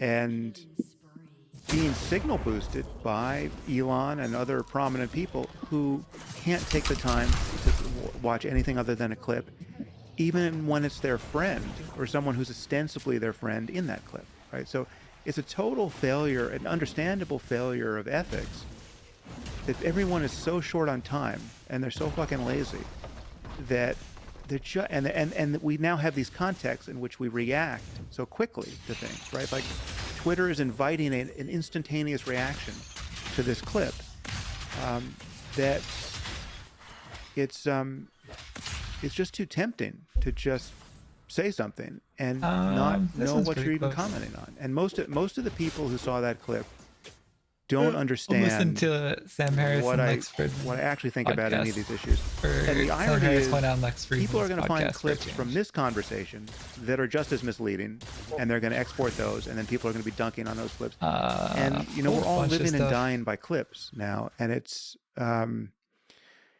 dysfunctional. See, I think it's possible to create a platform. I think we will keep living on clips, but you know, when I saw that clip of you talking about children and so on, just knowing that you have a sense of humor, you just went to a dark place in terms of humor. Right. So like, I didn't even bother, and then I knew the way clips work, that people would use it for virality's sake. But the giving a person benefit of the doubt, that's not even the right term. It's not like I was really like interpreting it in the context the of truth knowing is, your past. The truth is, you even need, like, I even give Trump the benefit of the doubt when I see a clip of Trump. And so, because there are famous clips of Trump that are very misleading as to what he was saying in context. And I've been honest about that. Like the whole, you know, there were good people on both sides scandal around his remarks after Charlottesville. That the clip that got exported and got promoted by everyone, you know, left of center, from Biden on down, you know, the New York Times, CNN, there's nobody that I'm aware of who has honestly, you know, apologized for what they did with that clip. That clip, he did not say what he seemed to be saying in that clip about the Nazis at Charlottesville, right? And I've always been very clear about that. So it's just, you know, I even people who I think should be marginalized, Register people endpoints who created a new user at Feature 1 through who Insomnia. should be defenestrated because they really are terrible people who are Which, doing you know, dangerous things and for Not a bad whole lot reasons. going on there, but it works. I think we should be honest about Nice. what they actually meant in context, right? And this goes to anyone else we might talk about, you know, who's more where the case is much more I confusing. pretty much but, only do yeah, stuff so through Insomnia. It's just not worth using the whole front everyone's end. it's just Like so recomputing and the then cultivars and stuff. I'm sure we're going to get to AI, but you know, the prospect Yeah, of like, being able to you can, manufacture how clips. usable the app is. No idea. Like, why do I want to go to a page and it makes like 50 requests and I'm only curious about one anyway? Yeah.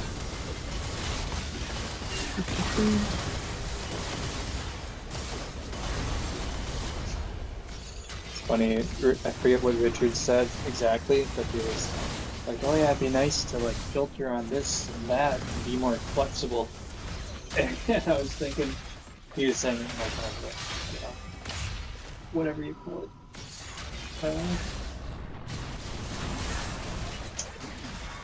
Channels. But anyway, I was just thinking like, that's where like the dev and the analyst overlap. You just give them access to SQL. Yeah. Red zone. Right.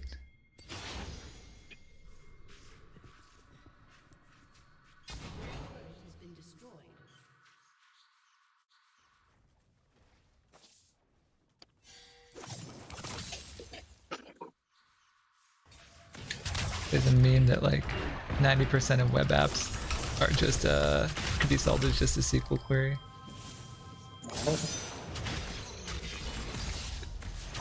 They're just regrouping the same data. I mean, even Namu's app now, basically with the public or whatever, it's literally just like their data, but then like, oh, grouped by this lender. Right? Yeah.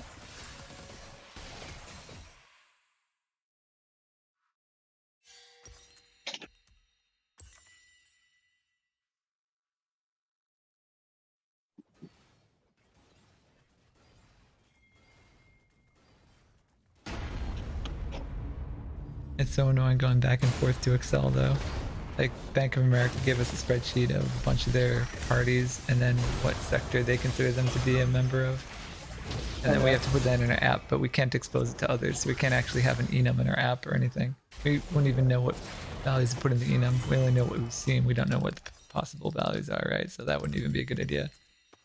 And then they're probably just going to export from our app to Excel. It's some shitty, like, badly formatted Excel file. And then probably try to integrate that with their systems again. It's like, why are we doing a round trip?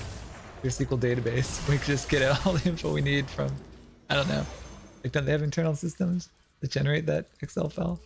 Maybe not, actually. It might just be by hand. Kind of fucking ridiculous. So now I have to have like a million hard-coded paths to Excel files in our production app. And we have to get them from them routinely, like, oh, there's another month, we got a newer version of the file. Can you integrate it with your application? It's like, did you just give us a WebSocket or something so we can pull it down live from wherever this comes from? Or like, of course we can't. It's so annoying.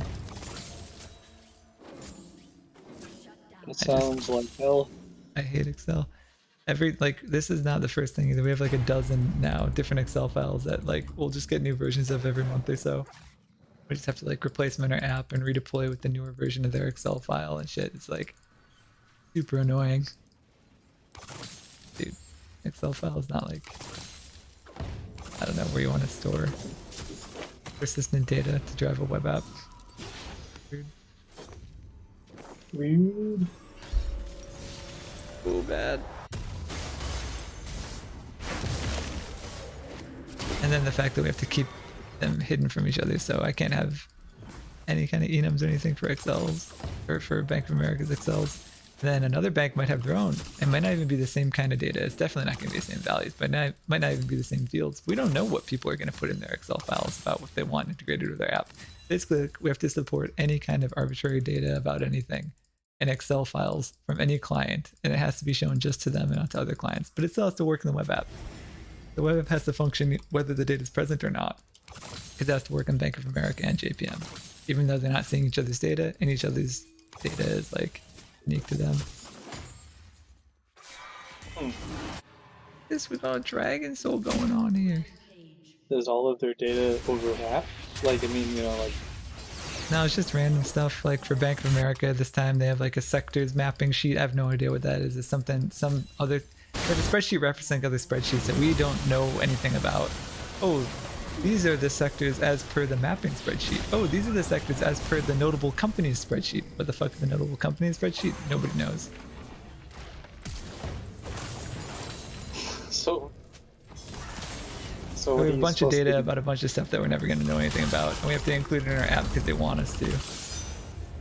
And it's like just so stupid. So now, yeah. So but I can't call it that. So I have a bunch of sectors as per the notable company spreadsheet. Don't know what that is, never seen it. But I can't name it that because that's incriminating to name the variable that. So I have to come up with a name, like other sectors party info. But no one knows what that pertains to. Oh, but actually I can't even have it in the code base at all. We have to generate it dynamically from JSON because can't have any kind of reference to it.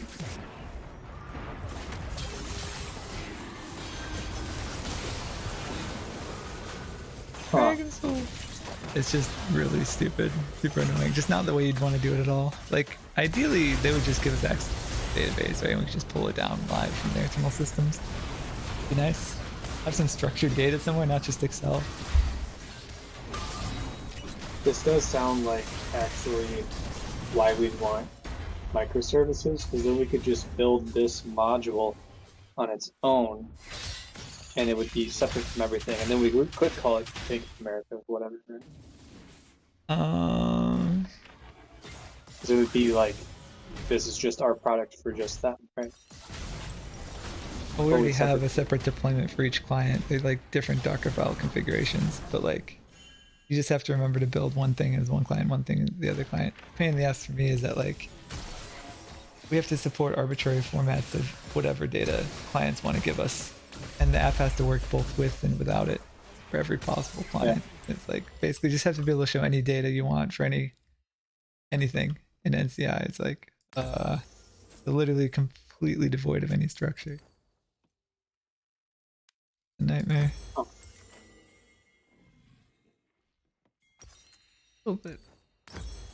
But it sounds like to me like if we had some kind of generic structure in that feature, but then separately we could have a separate, like, whatever you want to call it, microservice or whatever, but just like in a separate like repository so that we can be a little more specific about like what we're actually doing in that code, and then just like send a formatted version of that data as a JSON to the main app, which has got more generic stuff or whatever.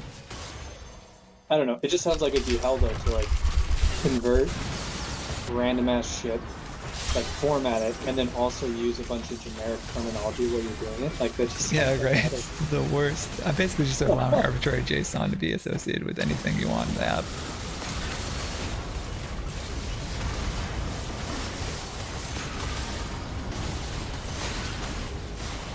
But in that separate repo, it seems to me like, would it be important to not use variable names there or something? Like it seems Well, with like the microservices, it's all one repo. The mono repo. All our microservices are in one Git repo. They're just in folders adjacent to each other. Why wouldn't you we still put in can't deploy them. You can't deploy anything Bank of America related to JPM and vice versa. That's something we can do in config.py. We're already doing that for a lot of stuff. Like obviously Bank of America has access to features in our app that JPM don't. Like if you go into our different environments and stuff, they look actually pretty different. Just different feature sets are enabled. There's more of that. It's just annoying that it's completely unstructured. So it's like, what's front end supposed to expect? I don't know. Could expect anything. There's absolutely no structure. Every environment's gonna have completely different data. Oh, and you have to not crash. You have to show somehow. I just have no idea how they're gonna do it. I'll basically just be throwing whatever at them. Like, what are the keys gonna be here? I don't know. Whatever the clients put in their Excel files that they send us. Oh, and they might change month to month too, by the way. If they upload a new file and they change the keys a little bit, it's gonna come out different on the front end. And that's just life. So Bank of America can literally break their own deployment based on what they put in their Excel file that they push to us that month, which is fucking stupid. That's amazing. You guys downed your own deployment also. I would not, because the stylus is gonna fucking destroy us. Not. It's like unstructured. Yeah. Doubly unstructured. Equally unstructured.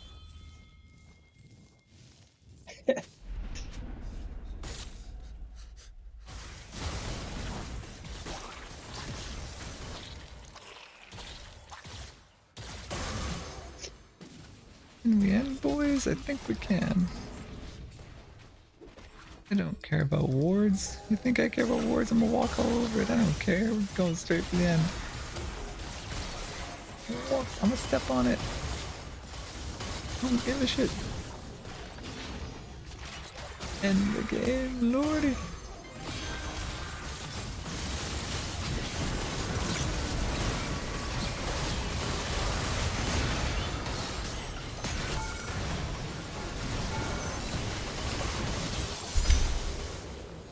I don't think we can because Alice is up now.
Pretty sure Silas can solo the Elder Dragon. Yeah, I'll be dead in like no time.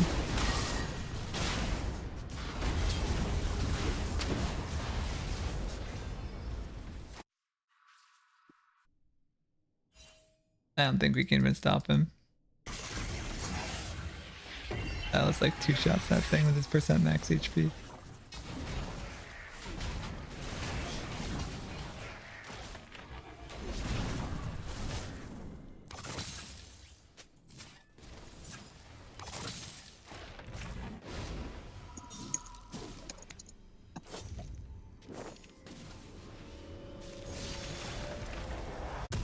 With AI and deep fakes, and that where it's going to be hard for most people most of the time to even figure out that whether they're in the presence of something real.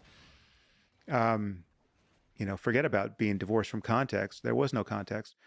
I mean, that's a misinformation apocalypse that we're right on the cusp of, and it's terrifying. Well, it could be just a new world, like where Alice going to Wonderland, where humor is the only thing we have and it will save us. Maybe in the end, Trump's approach to social media was the right one after all. Nothing is true and everything is absurd.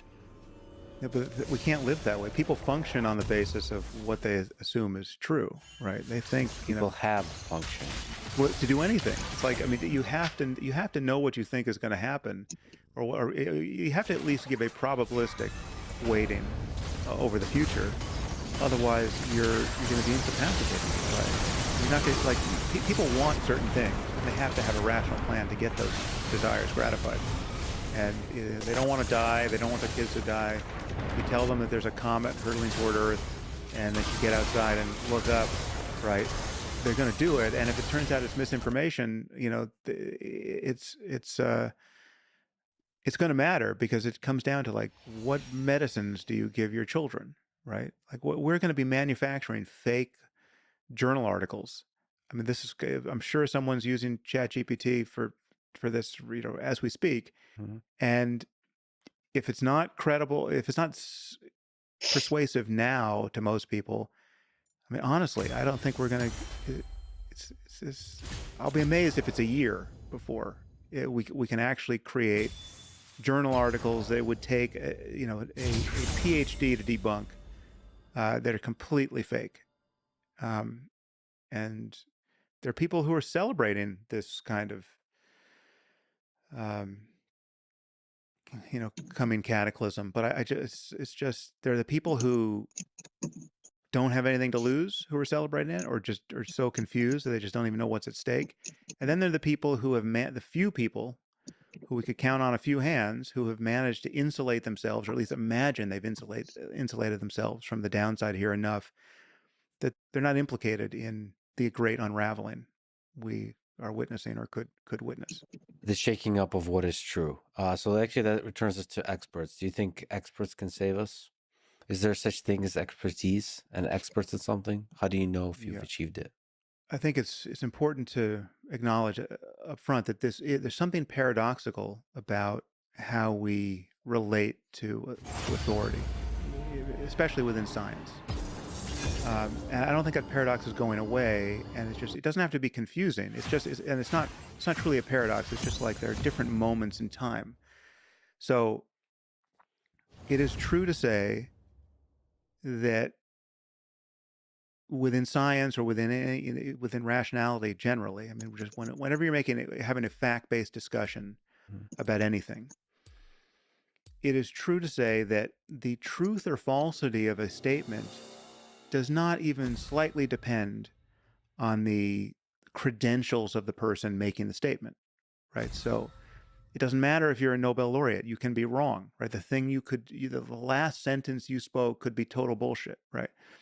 And it's also possible for someone who's deeply uninformed to be right about something, or to be right for the wrong reasons, right? Or someone just gets lucky, or someone, and there are middling cases where you have like a backyard astronomer who's got no credentials, but he just loves astronomy, and he's got a telescope, and he spends a lot of time looking at the night sky, and he discovers a comet that no one else has seen, not even the professional expert astronomers.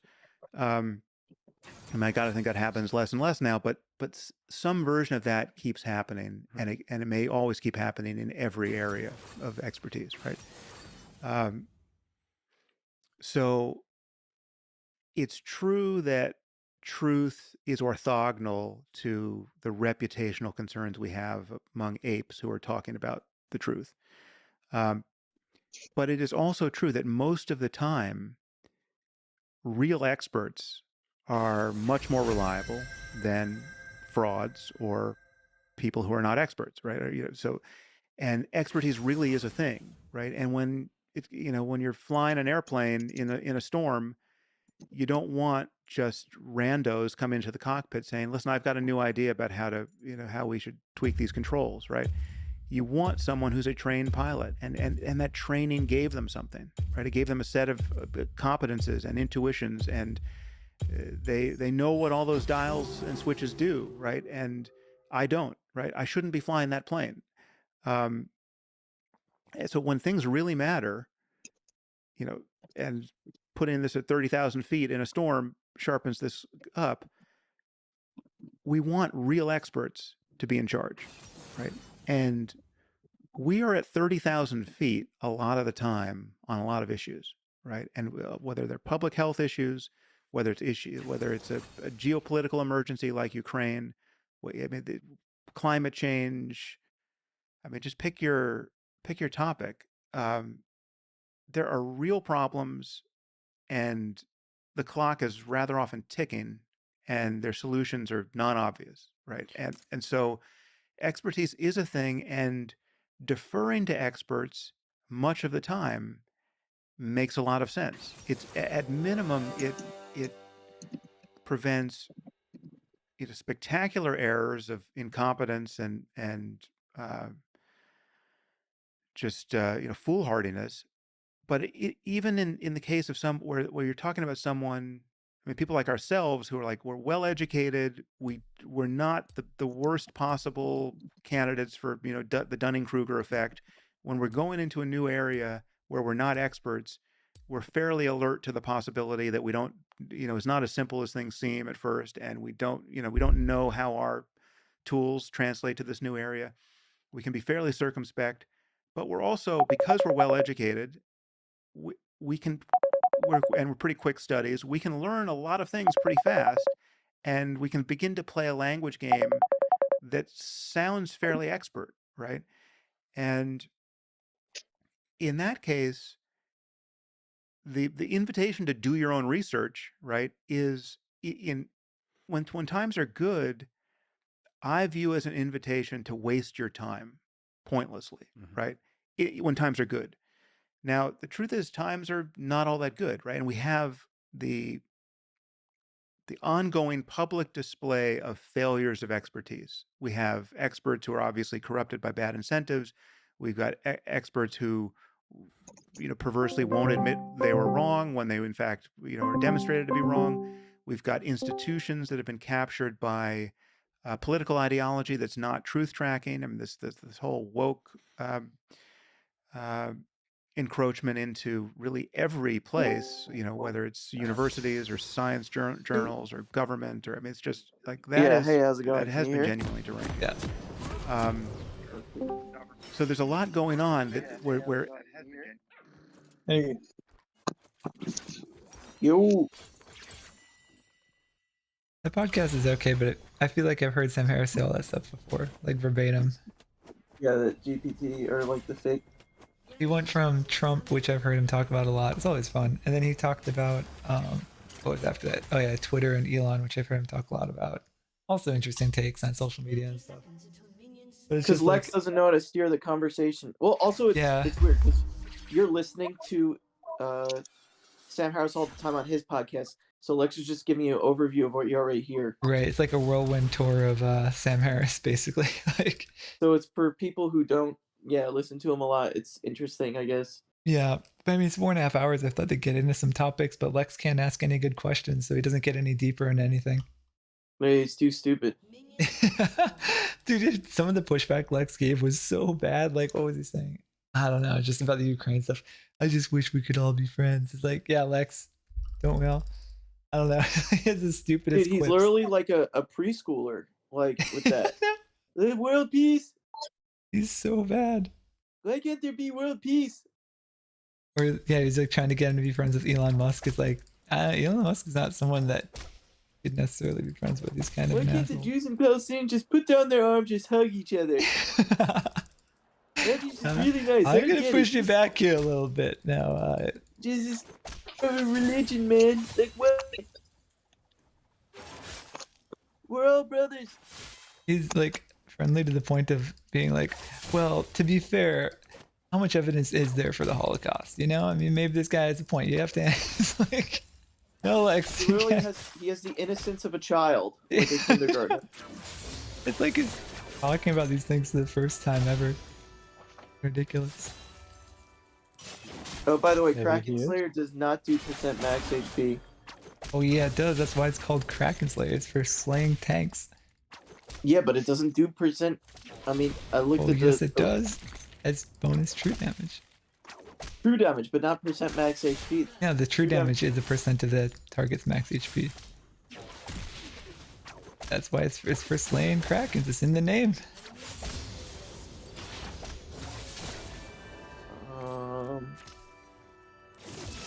Wrong.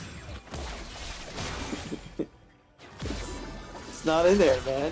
I don't know what to say. Maybe did they change it at some point? I swear it used to have percent. max Deal HP in it. 50 plus 40% bonus AD bonus true damage on hit. It's not percent max HP. You said Blade of the Ruin King was No, percent max that's HP? percent current HP. Oh, okay. Ruin King. Let's see. See if you.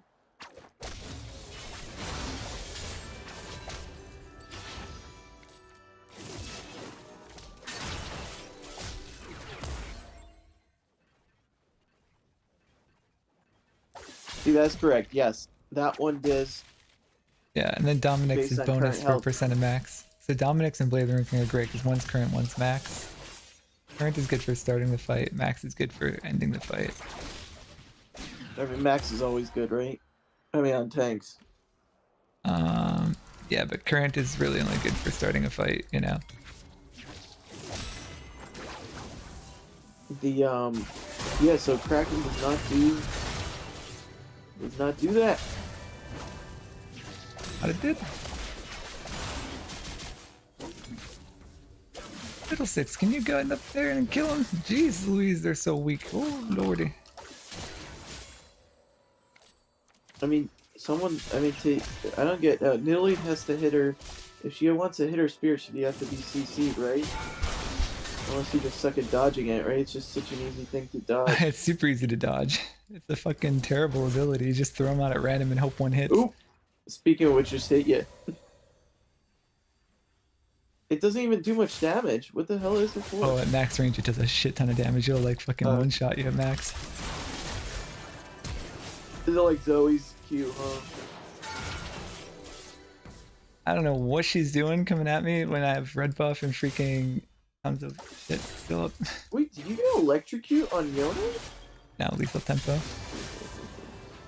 Or whatever Professor gave me, but I'm pretty sure it's lethal tempo. I thought that was Zuko. I'm like, I was asleep.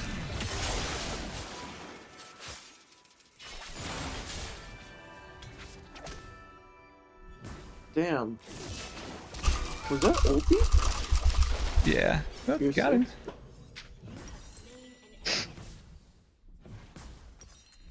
Oh shit. So nice. Crash the wave at least. God, I crashed. Was that a good trade-off for you? That's fine. He got a shutdown, which kind of sucks, but I'm double his CS. Crashed the wave. Denied him some experience. I was hoping to get out of that scot-free, but he happened to pick his yellow card. The yellow card's the stun. Oh man, our bot lane is crushing it. Looks like it's just a free win anyway. Now you have to try. Maybe. About time though. Is it just a win more game? Yeah. Did you see a recent video of me? He's like, oh, it's like, oh yeah, it's something, and it's like, I don't know. He just mentioned Coach Curtis again specifically. He just loves mentioning him. He goes, oh yeah, but Coach Curtis has, whatever, releases so much content, and also, climbs. He goes, well, I'm better than Coach Curtis, and I get more clients. Yeah. But I'm not sure he is, because Coach Curtis seems more impressive, because Coach Curtis plays a wide champ pool, and he's 4th on the OC server. No, it's not so good of a server, Right. but he's number 4. I bet he can make Challenger on the Korea server, honestly. Oh, he probably could. It's kind of fun when this guy's just letting me fucking wail on his fucking punching bag. Like, I've never had someone just stand so still for every cue.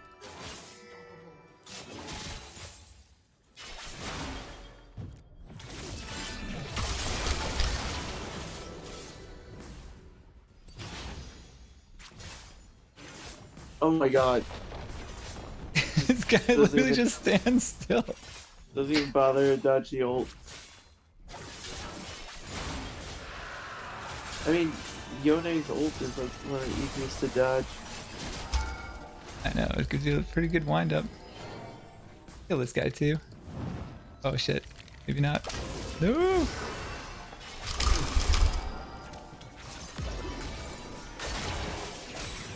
I could wait out his yellow card. There's no hope. Rakan missed the charm on my recall though. Thought it was sooner. I always think it's sooner. Everybody thinks it's sooner because it's a long time. Seconds? No more Kraken Slayer anymore. On who? I don't know. Nope. Oh. Ice is building here? I think. I don't even know what mythics Kaisa goes because she can build AP or AD or attack speed, and her abilities change based on which stat she's building. She's kind of like Kha'Zix. Solves. Oh yeah, so you thought Kaisa does percent max HP because she builds Kraken Slayer, but she does. No, it's in her kit though too. Oh, okay. It has percent max HP. Doesn't like every brand ability do percent max HP? Yeah, it's passive. Oh shit. Oh, I missed my W. Otherwise I could have. Kind of crazy I'm getting through to here. I think our bottom is just giving up because they're like 0-5, so they're Rakan's just chilling mid the whole time.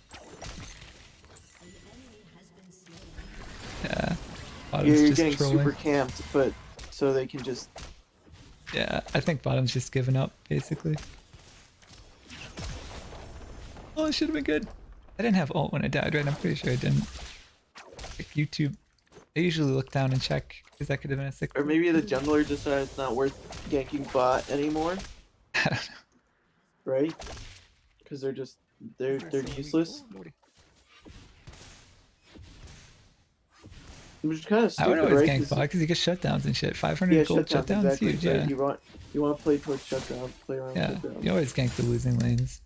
Like rule number 1.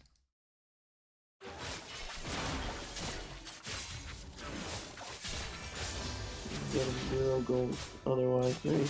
From these ganks.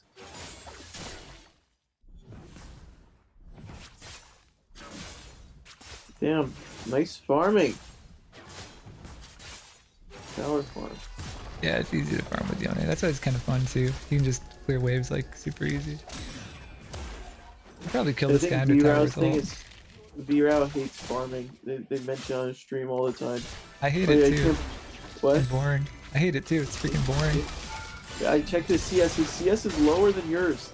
Crazy. Yeah. He's a challenger. Doesn't actually matter a whole lot, right? Yeah, as long as you're contributing. Awesome. It plays like my brother plays, where you just go straight for fights all the time. It's honestly the best way. I don't know why we're diving this guy like 3 towers deep when he's 1-4. He's got no shutdown, and we're using every summoner for him. He uses the rocket belt utility so smoothly. He almost never uses it to damage, though. He uses it to proc his passive off. Yeah. Like, but he does it so smoothly and quickly. Goes back in. Because rocket belt will give you speed towards enemies. So you can proc it, and then you get the similar movement speed. So close. After. Ooh. You get movement speed from Rocket Belt? No, you don't. Yeah, you do. You get movement speed towards enemies after. After you use it? Yep. Wow, I never knew that.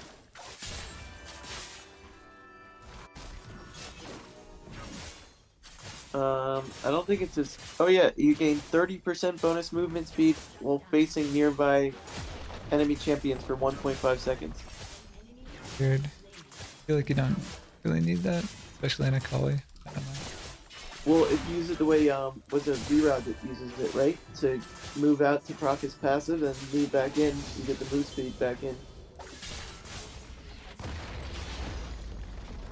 Oh yeah, I mean that's how I use it too.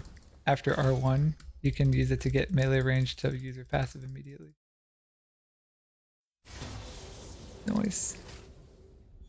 No, I meant like to move away from the act to move away, right? Oh, but you already get bonus movement speed moving towards your ring, away from the enemy. Yeah, but why not more? Oh, the why not more? What?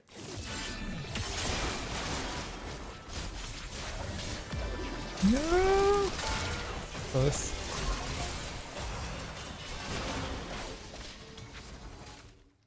I guess we can take the dragon.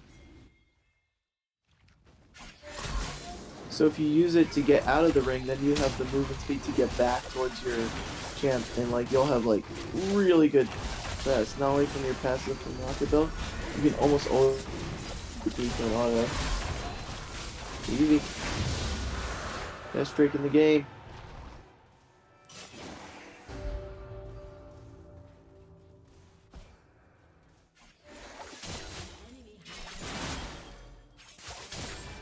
They'll probably surrender right at 15.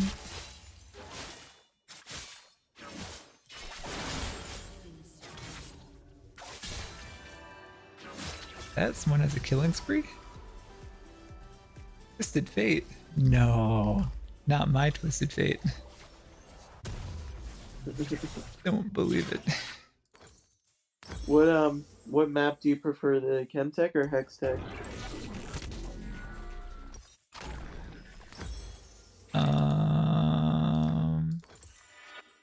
Both nice. Hextech's awesome. The gates are amazing. Yeah, I like the gates a lot. They should just be permanent. Like everybody likes them. Nobody likes walking out to lane. It's super boring. Also satisfying using it. It feels nice. Yone's so super slow too.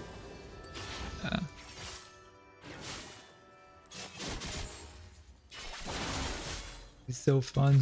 I love swinging the sword. Look at that triple last hit right there with 1Q. So satisfying. Like just farming the waves, you clear them so fast. Overcon. Been messing with me for too long. Your time has come, Birdman.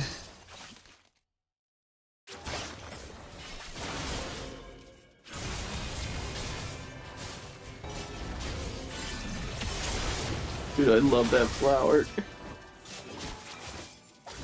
Ooh. Damn. Oh no, I should have saved my Q2 for when he leaves. Or when I snap back, then I can get back in it.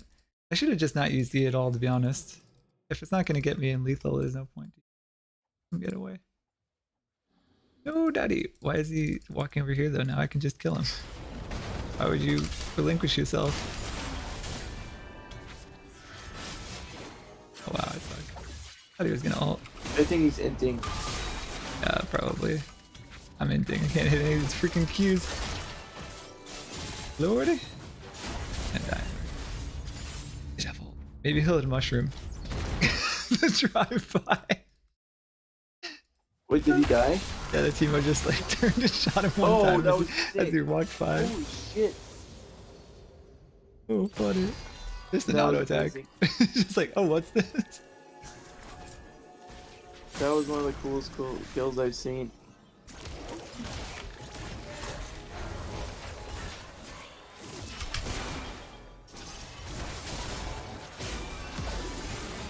No! we gonna fight this guy? I've got ult pretty soon. Do you have extra, like, ammo in E or armor when you're in E? I don't think so. I had shield bow though, which gave me a big shield. Big shield. Oh. Do you ever take the shield bash ruin on Yone? No. Ooh, that was nice. Whoa! Holy shit! Right at the very end, I had to flash to get her. That was in Italy. These guys are not good at dodging her ult. Yeah. Well, she was recalling, maybe just not looking. Okay. Didn't expect it. Maybe she didn't have a ward over here where I started from either. Good mushroom.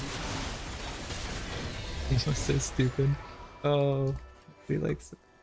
Hey, don't be hating on my team. It's so annoying. Took a My nap. French roommate got challenger with Timo. He plays like once a month. Oh, look at this guy. I think he's famous. He's challenger border. Like, moves his camera with his keyboard. Like, oh yeah. Timo only has one ability, so I just click it with my side mouse button. And the rest of my keys are all to move the camera. Like, what? Wait, really? The French guy? Yeah, he's playing the camera. He's not playing the character. He's playing the freaking camera. See if Rakan. Surely he will come. Right, chat. Surely he will come. Surely he will come. Oh my gosh, he's so far away.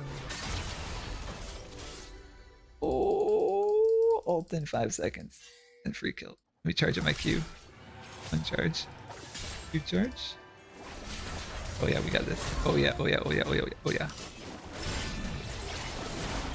Get back here. Oh, you can charge up your Q on minions and use it on someone else?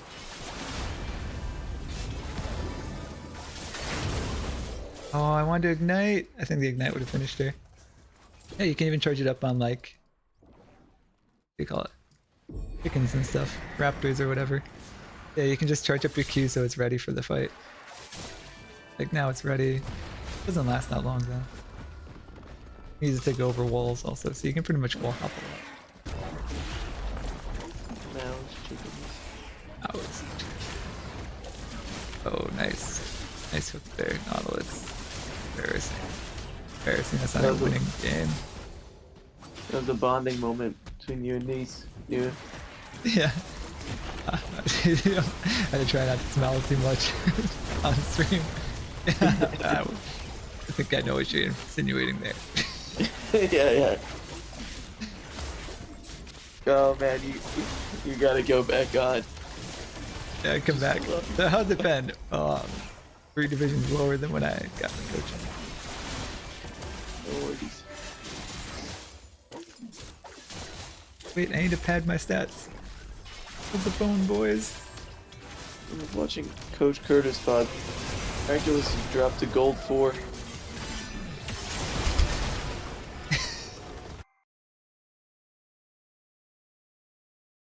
Ooh. Wait, did you die? I think I might have. Oh well, that's fine. Not sweating it. Trying to pad your stats, you got reverse padded. Yeah. But damn, Mastery 6. I feel like I played with Mastery. There it is. I wonder if Fiddles only have 2,000 damage. Excuse me, when we're just dumpstering him that much, the man spent the whole game farming minions. Like what? How?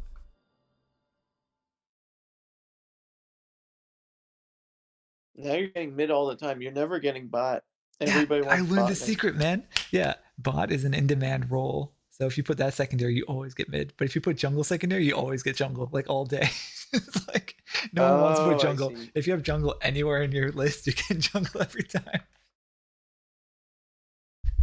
Nobody wants Do to I jungle. have any volunteers? Yeah, I guess. All right. No one liked jungling even when it was the strongest role. It was still like the least popular. And now that it feels really weak, like nobody. I thought you liked jungling though. It depends who and like how strong it is. If you can't carry it, it's really annoying. Coin flipping your team. Get this guy fed. Hopefully he can carry. Oh nope, gets tilted.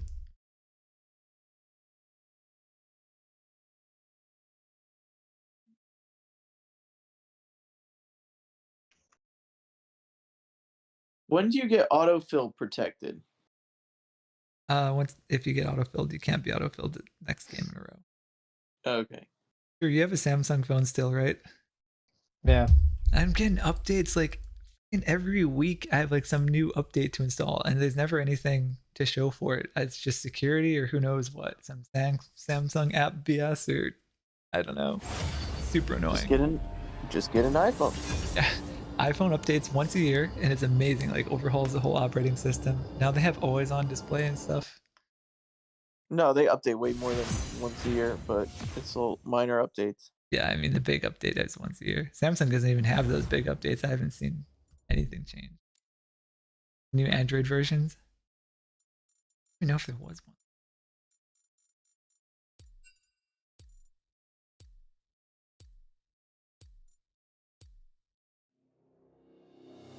Drew, I heard you're on the Apple fan train now, or whatever it's called, bandwagon.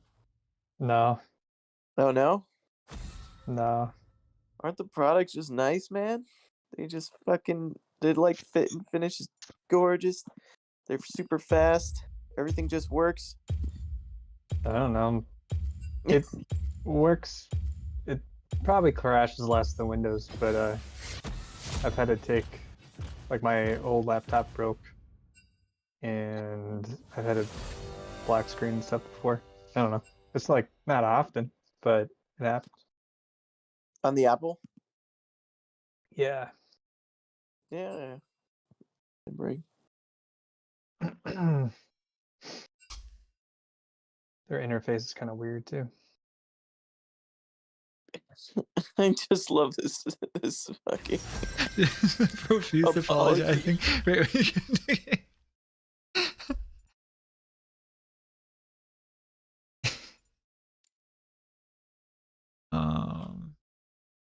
Wait. Where is his AP? We have one AP at least.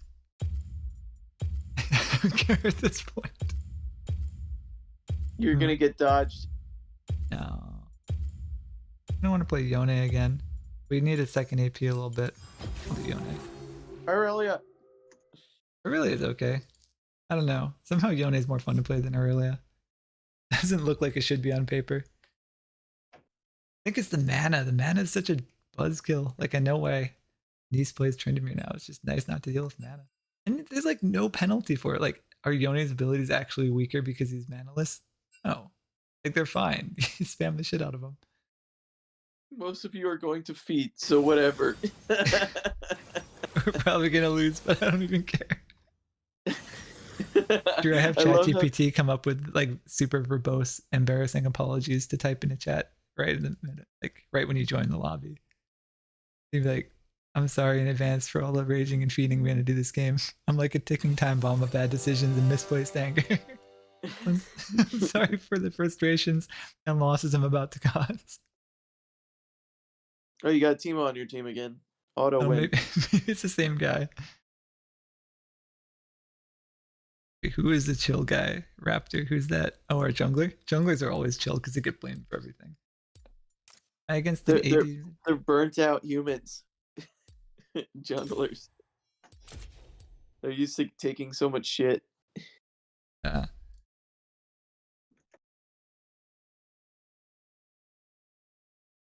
What was up with that Twisted Fate?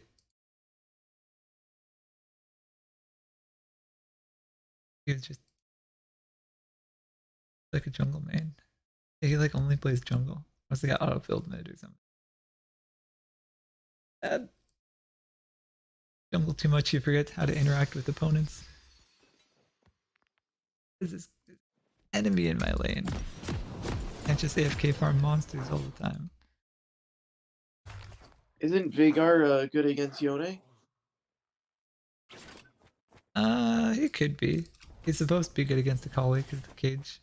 And Aurelia too. I don't know, you just wait for the cage. Wait, Yone's E go past his cage or no? If you walk into it, you get stunned. But if the time runs out, the stun runs out or whatever. This freaking rat here. Get out of here. Pizza rat. Oh, so if you just E2, like if you hit E again, you can snap out of his stun. No, you can't press E again if you're stunned, but if the time happens to run out, you'll get unstunned or whatever. I thought you could manually snap out of your E. Oh, I got first blood! Let's go! You can manually snap out unless you're stunned. And you cannot. Oh. First blood is like 400 gold. It's the only reason to go for those stupid fights. The rest is like you get like 20 gold and like 6 experience.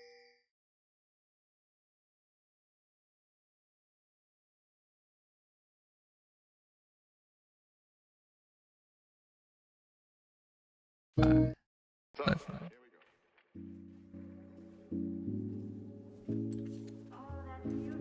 Thinks he's sneaky up there. I see him.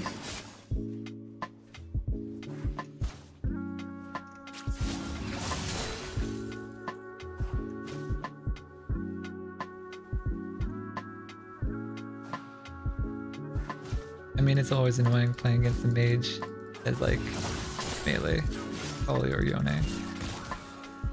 That's life.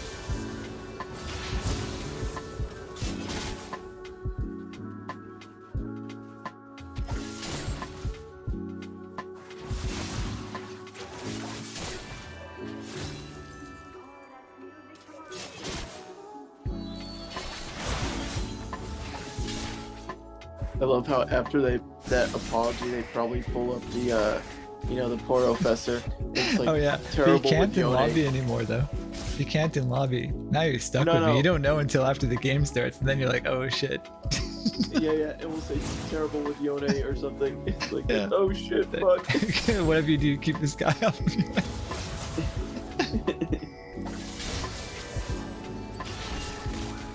Is this Kane stalking me? He was like taking his chickens. Do really want that gank top. I feel like the what's his face is gonna try to gank me because they have no flash from that level 1 fight. Kane should be coming to get me. Sound like a scrub. I'm a scrub. Drew, what champ did you play when you played this game? Soraka. Okay. Support? Yeah. Attack speed support. Yeah, he goes straight attack speed for the masked bananas. Dude, it's funny going straight attack speed Nautilus and like swinging the anchor like fucking crazy. Yeah. I think the attack speed stacked more when you were doing that, so it got like really ridiculous. I'm pretty sure I think over time they didn't nerf it so much as that they like, curved the speed based on the character. Were you good? Chris What was Rocket? your highest rank? I don't remember. Probably not very high. Higher than me. That's all you know. I can't remember. It was so long ago. Like, the only reason why I say Soraka is because that's the last champion I played a lot. But I used to play some other ones, like Teemo and all the cheesy shit. Teemo. I mean, I went through a lot of. Well, that's the reason why I can't remember too much. I like Teemo a lot, and I like Soraka. There's probably like one other one or something, but I mostly played whoever's on 3 week. I'd like pick a new one, play that for a week or two, or however long it was. I feel like Teemo would be a good champ for me. Just lay mushrooms everywhere. Don't think of anything. Yeah. Oh, is he the easiest champ mechanically? Yeah, it's pretty easy. You don't have to aim anything really. I mean, you have to know kind of where to put the mushrooms before a fight. And he has a blind, so you have to blind the 80 carry. Sort of like warding, but you can do it a lot more often. You just put the mushrooms in strategically good spots. And if you go like a lot of magic damage, then you can get some kills with it. But otherwise, it's sort of like, you know, you can put some mushrooms down over here, and then go to the team fight, and then if your jungler hits one of your mushrooms over there and you're in the middle of the team fight, you know you're not going to get ganked by the jungler, you know, to give you situational awareness. Oh, okay. Are the mushrooms automatically invisible to the other team? I don't know. I forget how that works, to be honest. It's been a while. You can definitely put them in the bushes and they will be, right? But right. I don't remember how it works. I killed him with did you get him? Yeah, the snapback echoed some damage, and then a chicken killed him. I think after that, it's like hit the chickens on the way. Wait, doesn't the snapback echo the damage? Yeah, it did echo a little bit, but not quite enough to kill him. So it echoes all the damage you did during that time? No, it's like 30% or something. It scales with the rank of the ability, though. The echoes a greater percent. Ooh, that was close. That's why Viger's a little scary. If he hits 6, I'm dead. Will he hit 6? That's the question. I could kill him if he wouldn't. What is it? AoE execute he has?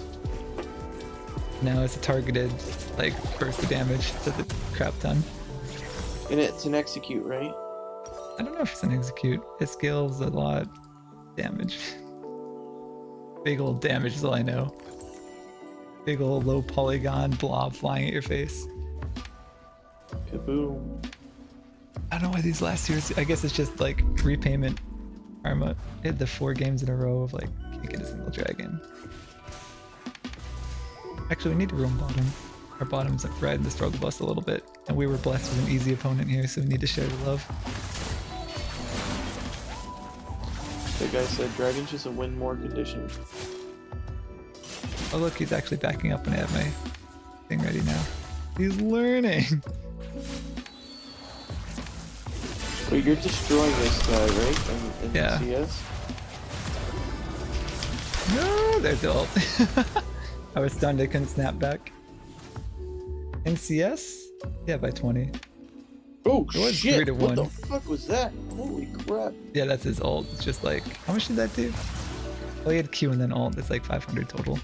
Quite a bit though. It looks super cool because you were snapping back while it was on you, right? Yeah, I was chasing.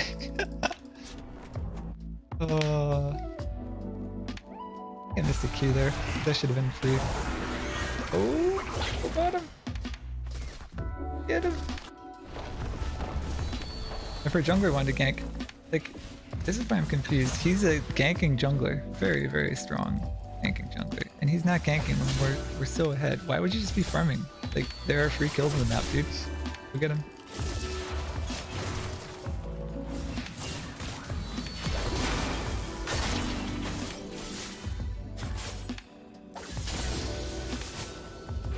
Like, I'll gank lanes that are behind, but also if my lanes are all winning, I'll be ganking a lot too. Like, securing the win. Getting fed.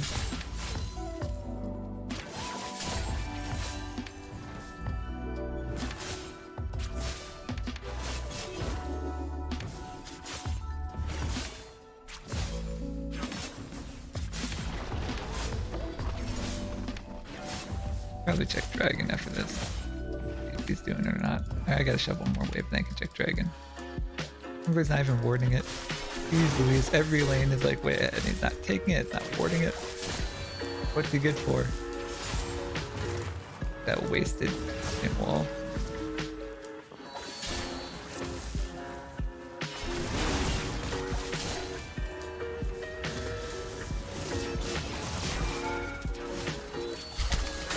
Boom. Can't do any damage. I thought about ulting him, but I don't think I would have had enough even with ult to kill him. Okay, we can take this for 3 others. That's nice. Oh, bottom. Oh no. Then I've been weak down there. Does he have a big fat range on his ult for Veigar or no? Yeah, it's pretty long range. Look at that. So he's pretty fucking brain dead, right? Veigar. Yeah. Oh, he does a lot of damage, I guess because he's 6 and 2. He's already got his Blade Rune King. I don't have a single item finished yet. Come on, Viego, go get him. You're ganking jungler. Let's see some ganking. Got his ult. Holy shit. What am I watching? pretty sure his Q ult would kill that Twitch. Twitch is squishy. Invisible. That's the burnt down jungler. Yeah. I could kill Viger some more, but he's not even worth any money. I kind of want to shut down the Twitch. Oh, nice. Barbarian's pretty solid. This guy's Nash's Tooth. I don't know about this jungler though. Oh, this guy's dead. 3 kills, see him gonna flash the wall when he walls. You pre-tilted him for the game. Yeah, I don't care. Oh no! You're probably gonna. There it I is. love it. You're probably close. You're probably gonna feed anyway. So Yeah. what's the difference? He was complaining about Fed Pike. You can just blind him, bro. Right, we gotta shut down the Pike. He's got a big bounty.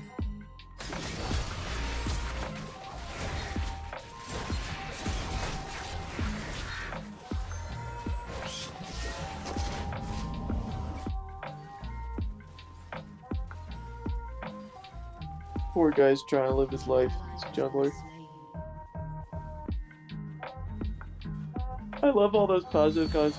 I'm wasting so much time on this video. Actually, League helped me save my life. I actually it's like all those super positive comments. I know. I was like, I was about to commit suicide due to drug addiction.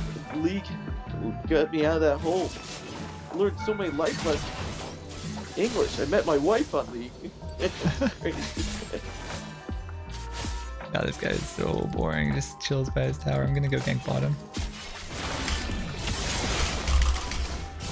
He's just trying to farm up the scaling champ. It's like the boring scaling champ. Just farm up. Yeah, I know, right? Bottom all died. Damn, that sucks. Let me proc my infinitely scaling passive. Hate the way Viger walks.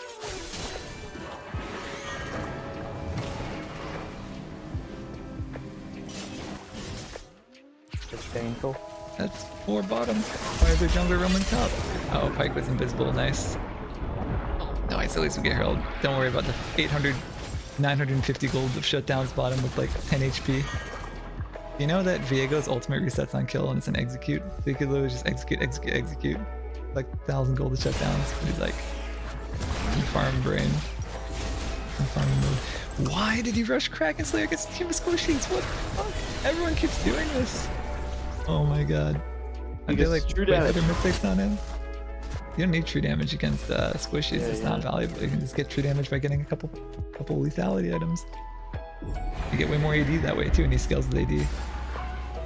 Makes no sense. I mean, against Cassante, sure, but I mean, Teemo melts Cassante with magic damage anyway already.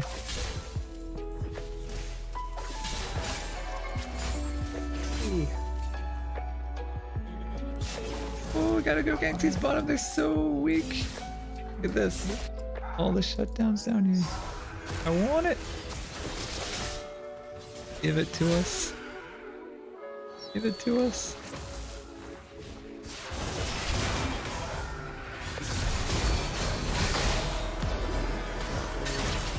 I got the cane, right? Yeah, I did. I don't know if I'm screwing stuff up or I'm just finding like crazy bugs actually. In what? Well, it's like everything's untyped, right? And like, I don't know. I guess I'm just a scrubby type hinter, but there's no type hints, right? And then, so I mean, some things are obvious, like ID, right? But then we got a bunch of functions are getting past current user, which normally in Flask is like the current user object, right? But in this case, it's an integer, or at least it seems like it should be, and so it's gotta be. It says current user. I'm like changing the current user ID to help myself out, you know? And then I like go back up, call stack, and it's getting past the client ID. Is the client ID So not the same? Now? Oh. It's getting... What is... Get client by user ID. So we, so we pass, so we pass get client by user ID, we're passing it to current user, which is the Flask version of current user, passing its ID, and then we're getting back, presumably, the client ID from that. Then we're passing, actually getting back a row, and then we're passing the ID column of that row. Or maybe the ID column is the current user. I don't know. Maybe I'm wrong. Let's see. Too much blank stuff.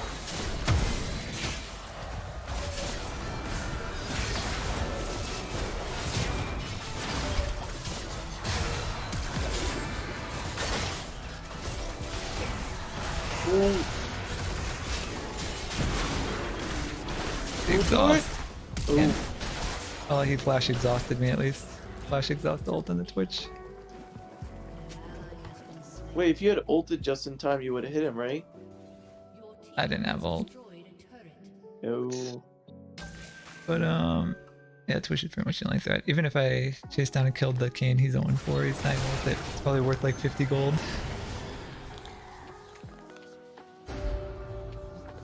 Can't say you didn't warn them. Yeah. The jungler was right. You're all gonna feed anyway. Just the ADC, but he should be ganking. I mean, he's no, like everybody. Look at all the deaths of everybody. Yeah, but I mean, Twitch has all the kills in their team. Just kill him and we win.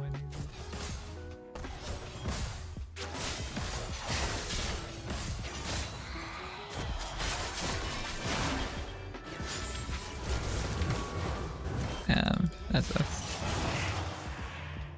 Twitch is stealth, so watch out. Twitch and Pike are both stealth. Don't go.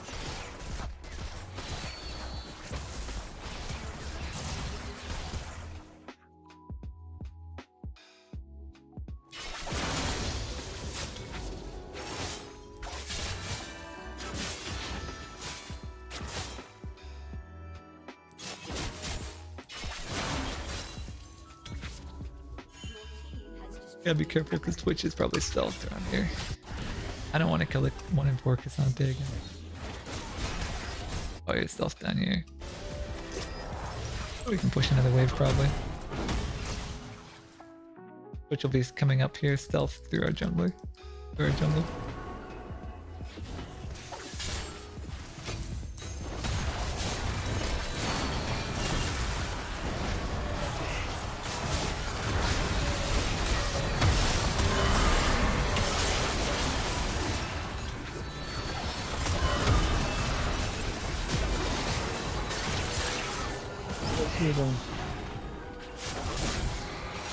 Have you seen the parts, Drew, where we confuse document.id with the document.document ID? I've definitely run across that before, and it makes me want to shoot myself. But yeah, I think the same sort of thing might be going on here. I don't understand. Yeah, I think so. There's so many bugs in that code, like honestly. We already know that there's a bunch of issues when you change users and it shows wrong docs and stuff. Well, in this case, you have an entire table that just maps the client ID to the user ID naturally because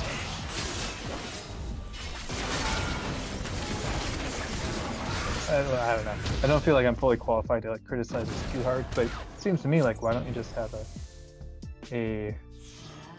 should be like foreign key into the user or the client?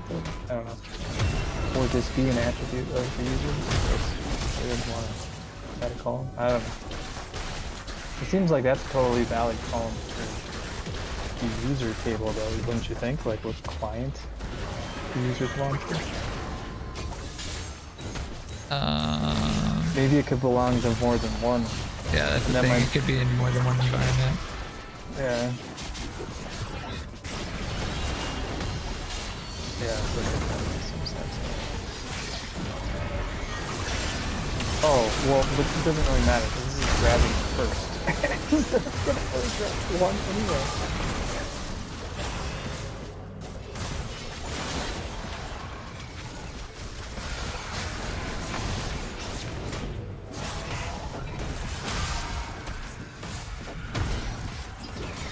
Twitch the Twitch.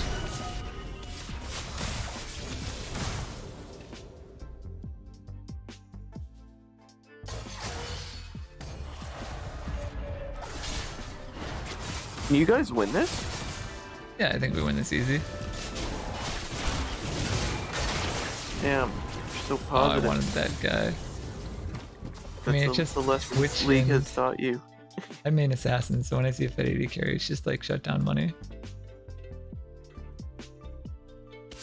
We're all like super ahead. Literally, the only person on their team is Twitch. They're top in jungler doing trash.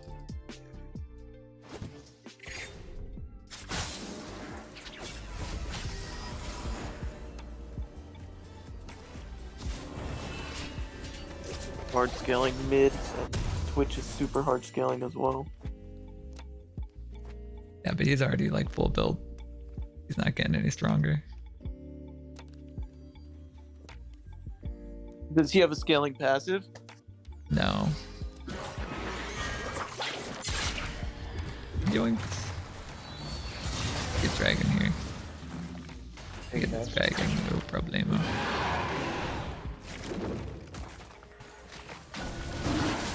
Alright guys, I'm out.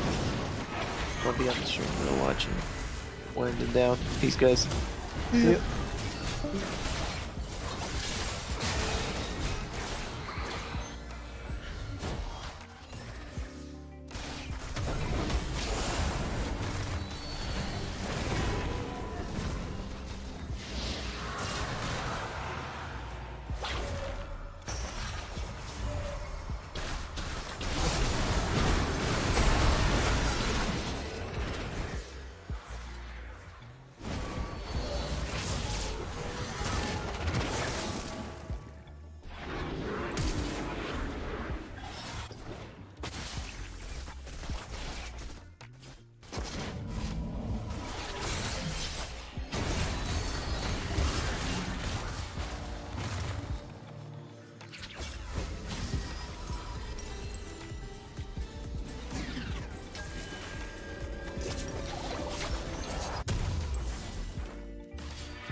Never mind, I screwed something up, I think.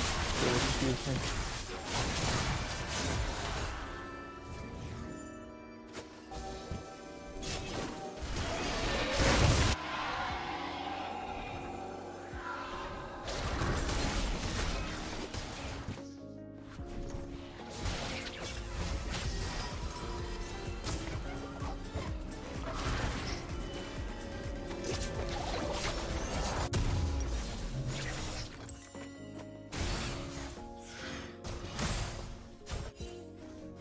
Well, actually, no, did I screw this up?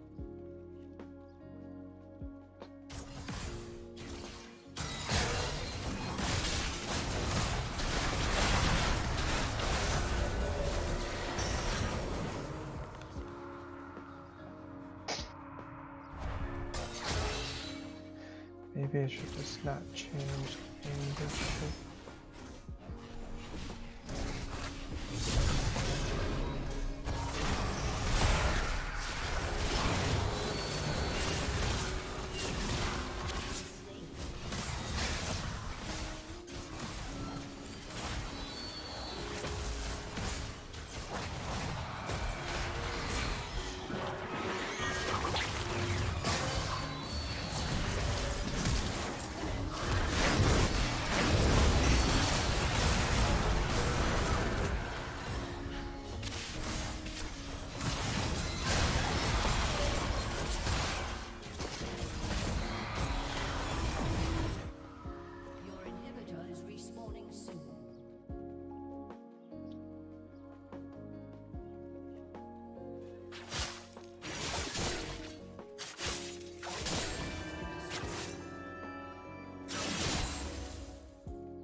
working on like a whole bunch of stuff aside from the whole optimization, whatever that Jordan was talking about? Just regular party stuff aside from the optimization. Yeah.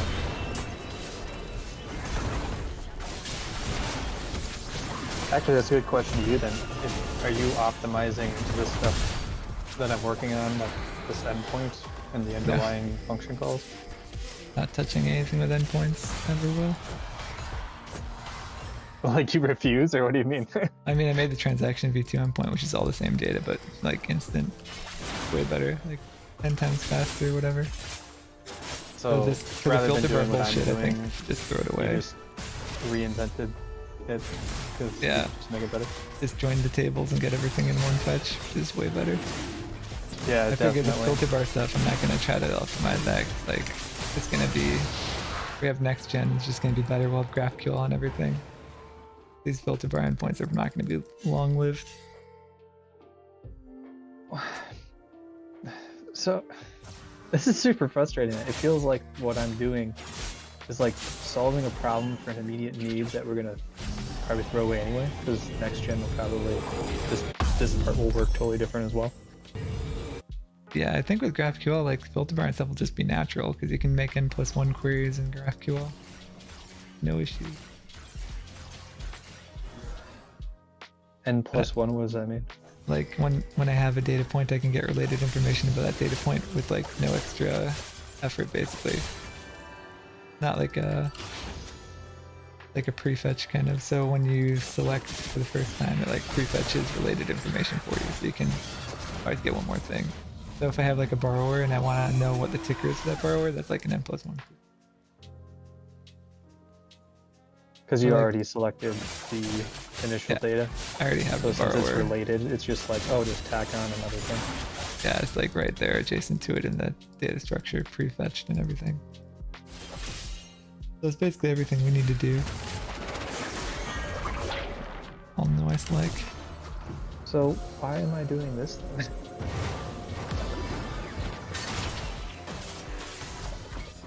I don't know.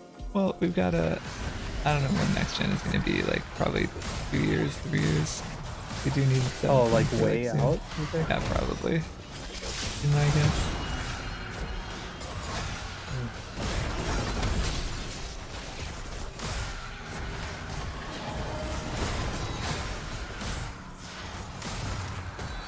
It just sucks. It feels like I'm stuck knowing the least about the worst stuff that we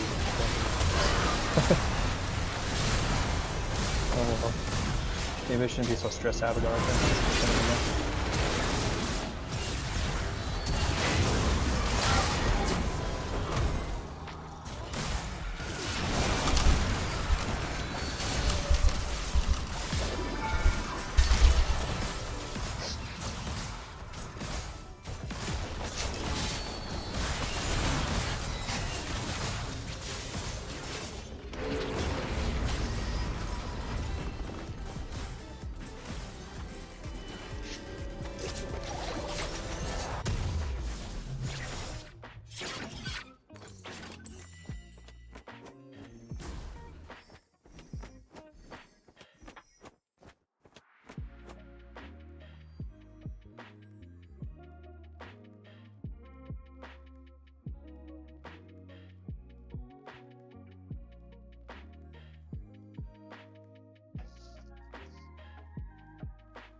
I hate those filter bar queries so much though. Have you noticed too that we like loop over things and then for each one we do like a get or whatever?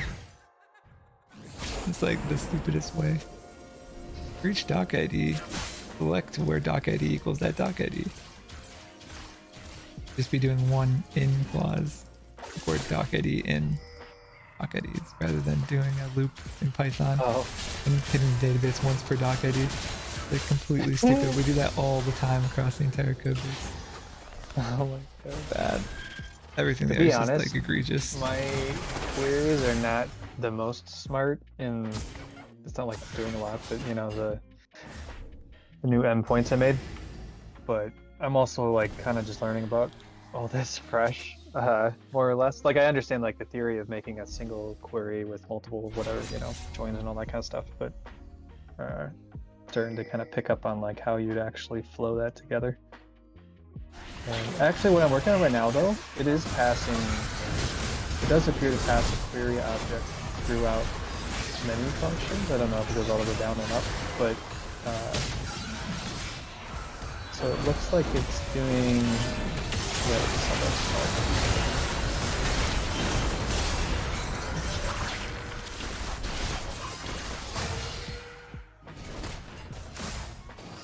there's a few places where it like returns a query or none, but then like the group of functions that like it's doing a, you know, if else like, you know, some kind of input. So like some of those functions it calls depending on the input returns a query for sure, and some of them might return none. It's like super easy. Without the type ins anyway. That's why I'm adding them in, because then you just like put your mouse over and like, oh, at the very end of all this could be none. Why is that? And you just look at, you know, mouse over all the stuff. You're like, oh, that one might return none. Just that one. Okay.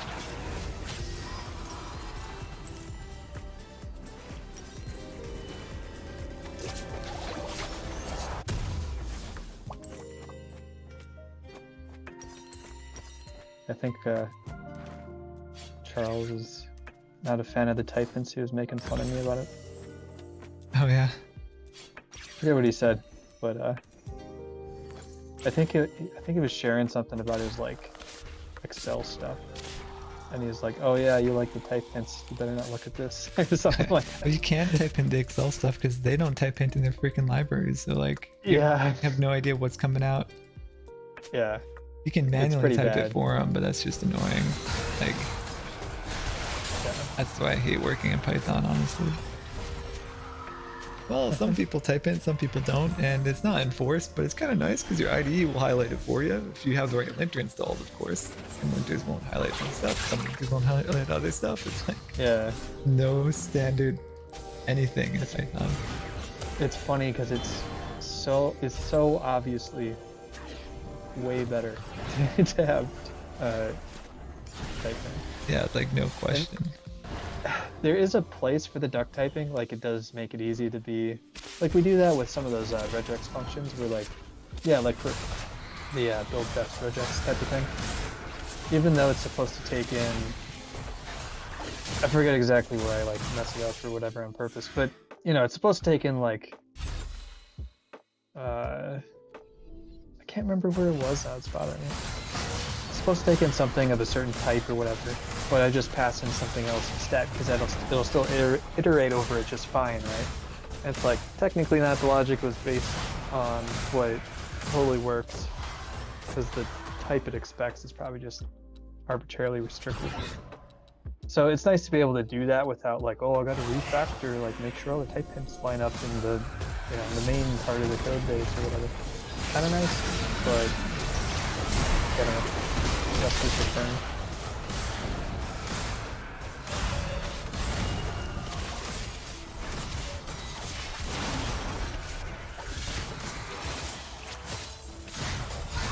Yeah.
think I kind of see what Brian's talking about.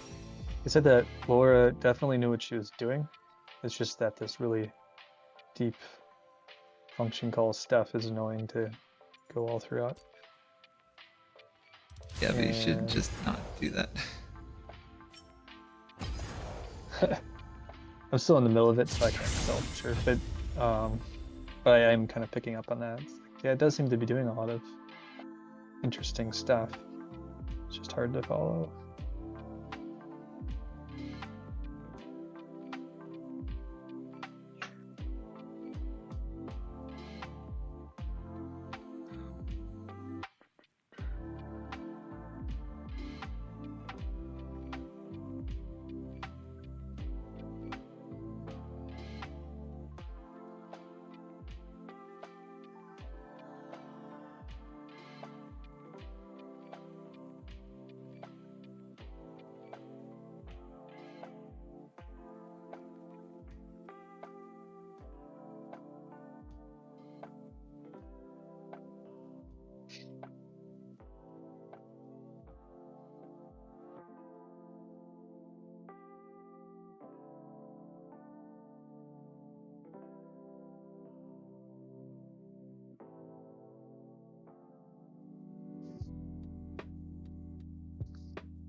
These runes are garbage. What does Riot say? Look, Riot's #1 Jin page, Dark Harvest. Okay, this is like exactly the page I take, except I think I get Relentless Hunter. Let me see what I'm taking. Pretty sure that's my page, except I take Relentless Hunter. Yep. Oh yeah, I was trying to electrocute. That was just for one game. That's the same. Oh wait, they take Taste of Blood, I think. Yeah, everybody likes Taste of Blood. I like Cheap Shot. Full collector. Relentless.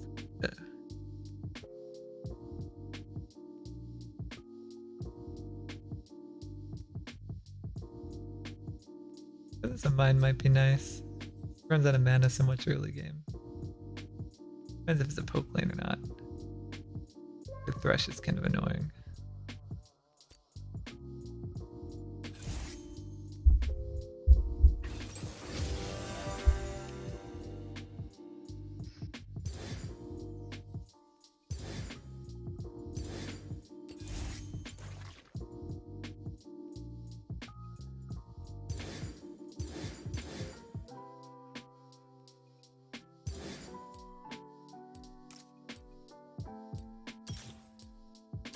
Big armor, they both have mostly.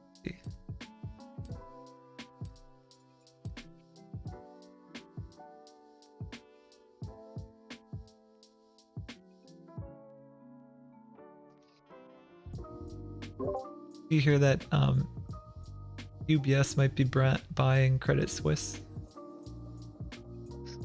I did not hear that. Crazy. All these banks blown up. Honestly, I don't really understand what's going on with any of that. Yeah. Silicon Valley Bank blew up. And their stock is gonna stop trading soon. And then Silvergate Bank. And what other? Is it like the whole financial system's crashing around us, or is it just like a bunch of like startup orientated banks are going under? Oh, they're regional banks. But only one was like kind of crypto and startup-y.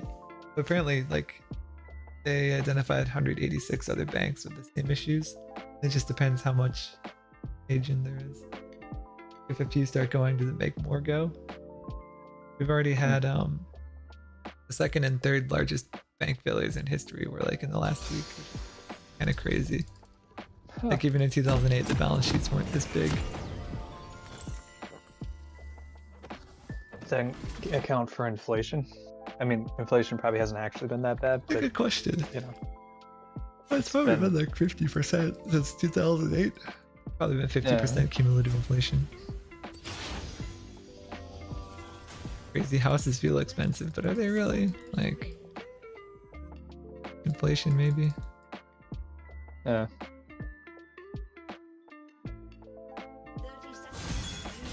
Funny because it's not like I'm keeping up with all this because like I don't know what all all the news is and all that kind of stuff.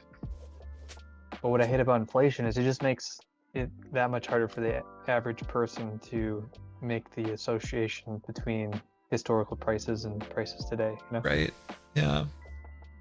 So when you it's say high like inflation, it's all the worse. It's like, man, you can't even keep track. 2 years ago, things were so different. It's like, because you kind of know like things are supposed to go up.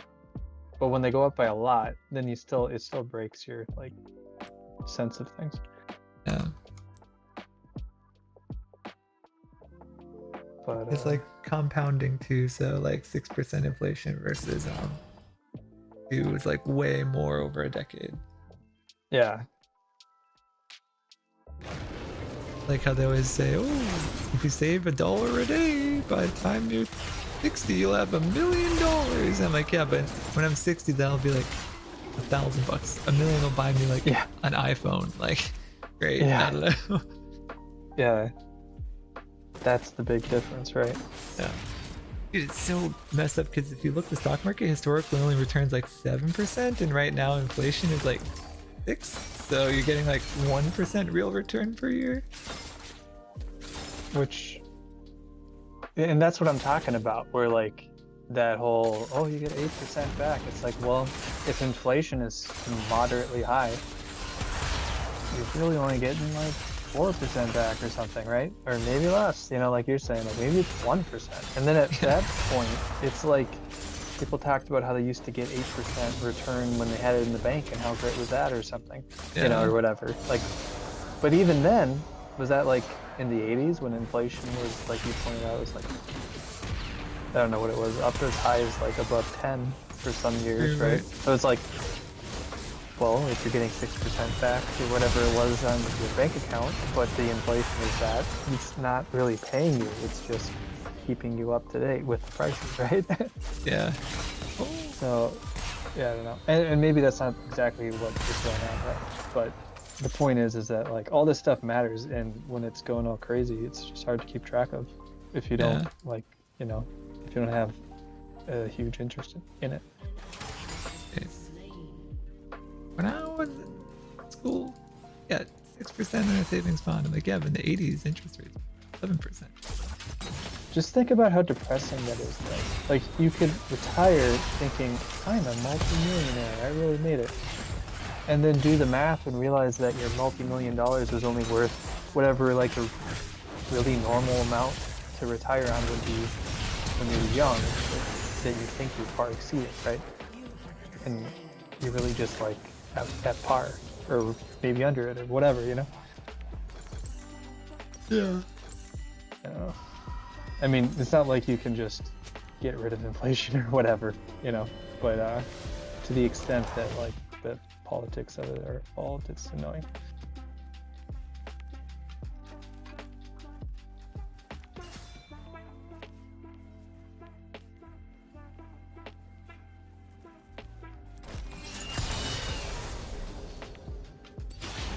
I just think the Federal Reserve was so irresponsible in 2021 when you had Bitcoin at like 80 grand. And, like, oh, we're not even thinking about raising interest rates.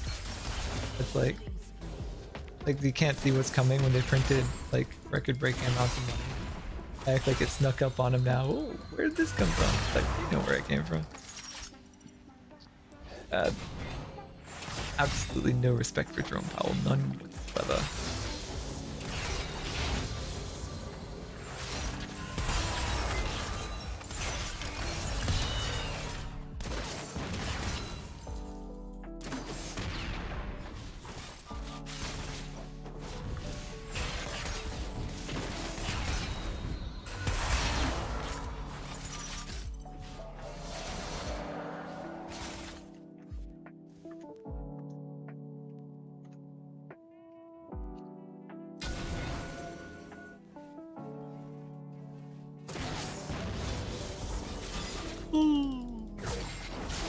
Look at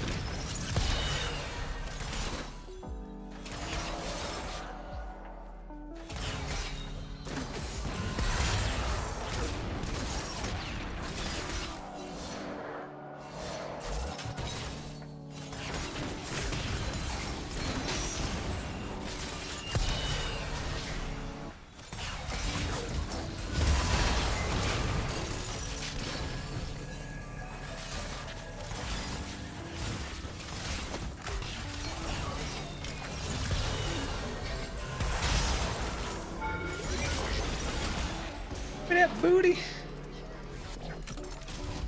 Holy moly, their jungler's on a rampage. When did that happen?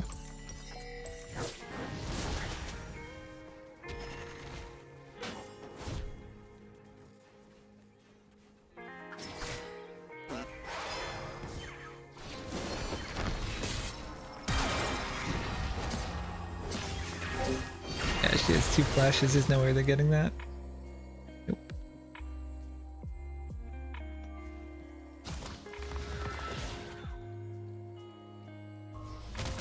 Oh no!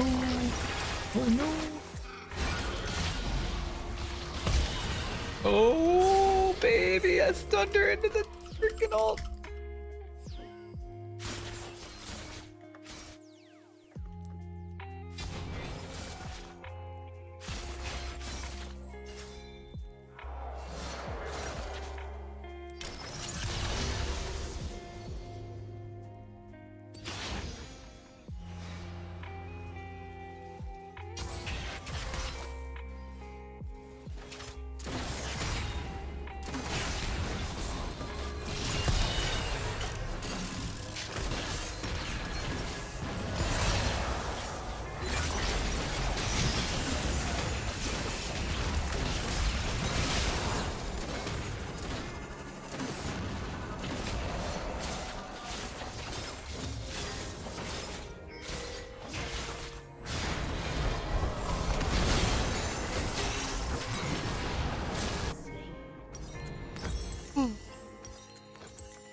her a Q for me, pal. Give her a Q for me, pal. Give her a Q for me. Oh, there we go. Oh. Okay.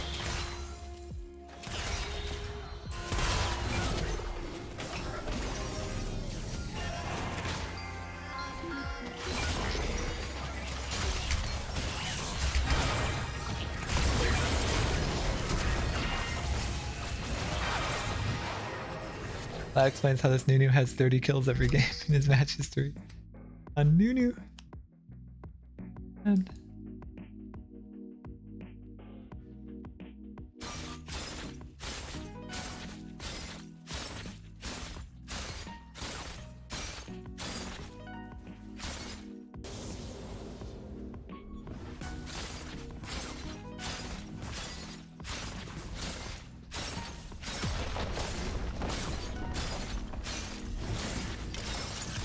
I don't know. Everyone's just going AP Nunu because of that streamer. It's actually like ridiculously strong. Get like 30 kills every game.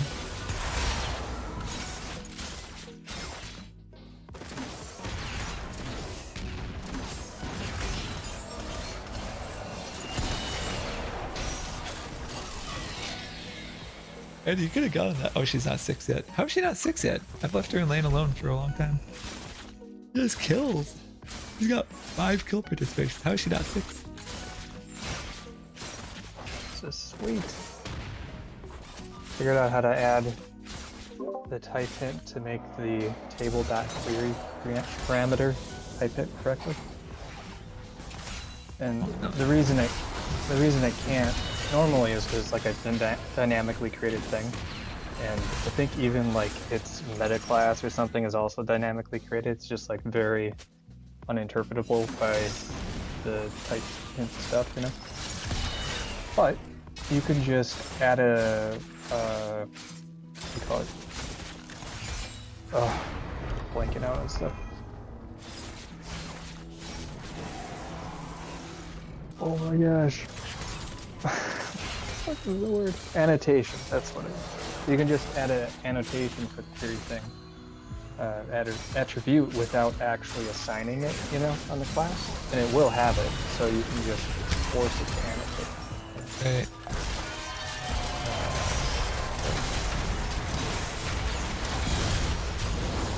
Oh, I don't have heal. Sorry, buddy.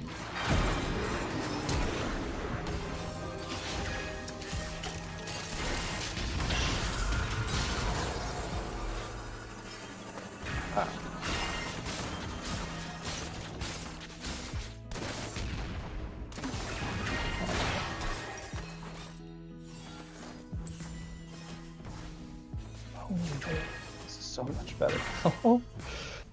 Oh, okay. I was about to like just start labeling everything query because I like to not use the type hints if they're already, you know, obvious for it to pick up on. Because then if you change it later for whatever reason, you'll see it. Yeah. You know, don't have to retype all that shit.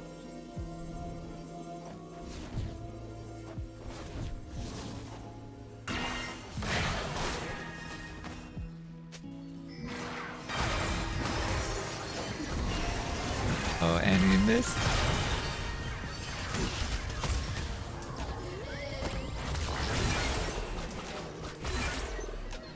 I die here. Yep, I'm dead. There it is.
do that.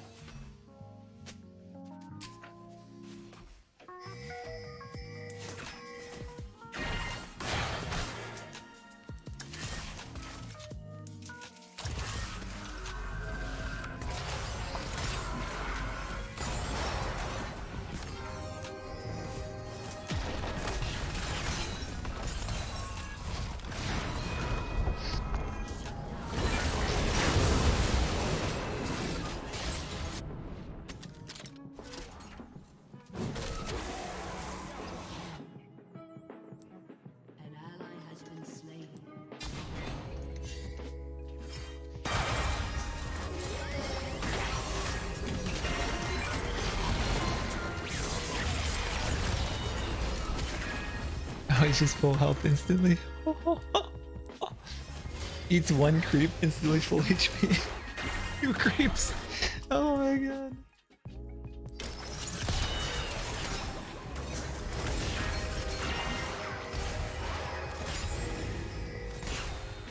What?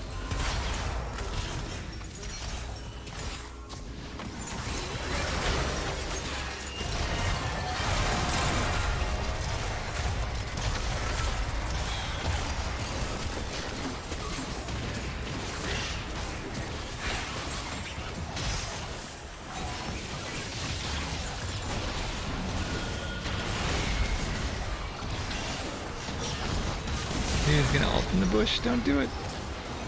Not worth it.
It's just a one-liner.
It's 5v2 there, by the way.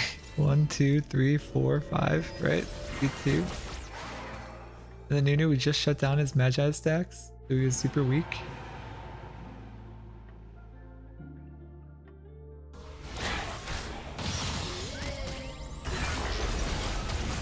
Oh, cool. Don't fight for dragon, but die afterwards for no reason.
And he's back at 25 stacks.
Oh, cool. If you have a query and you do .loader by and task command, it clears all the existing order by stuff. Oh, nice. So that's kind of cool because you can imagine how things can get hairy. You attach a bunch of stuff to this query, and then you're like, at the end, you're like, oh, actually, based on this one flag that we got or whatever, we want to order it completely differently. And you can just clear all that ordering. Nice. have the new stuff. That's pretty dope.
Seriously?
What did you find?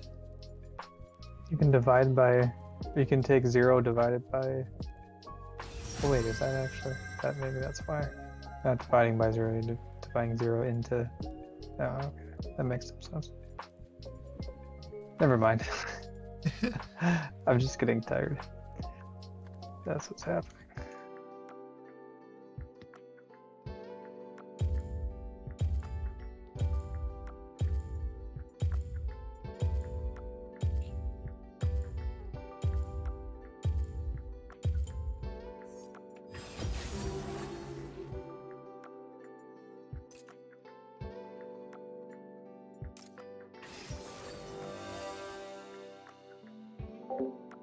to figure out the comp. It must be okay, Jungle Rammus, support Lock City, carry Caitlyn. Is top? No, probably Fizz mid, then Sol top. Weird to have 3 AP. And even Rammus is like a lot of magic damage. Definitely need unflinching. We probably need both of these. Get taunted a lot.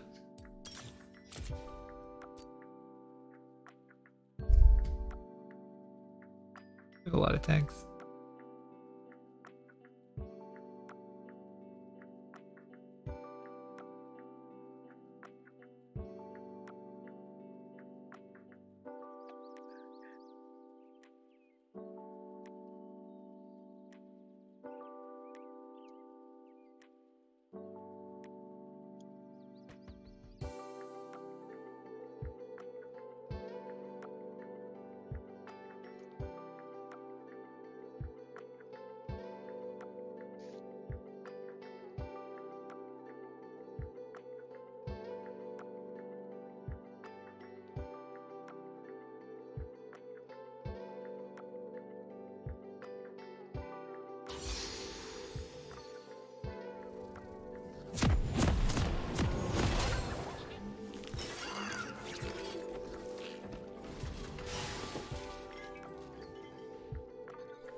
This guy's a one-trick Fizz and he's pretty good. But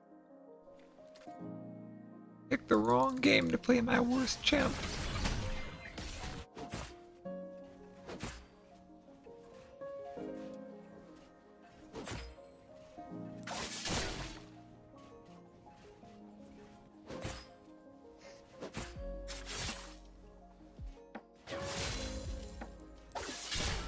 He's being super cautious, like I know what I'm doing.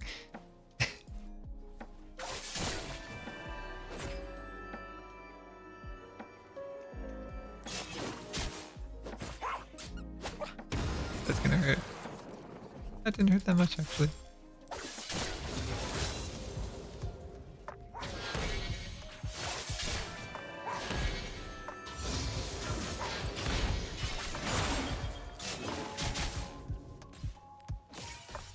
That long E cooldown.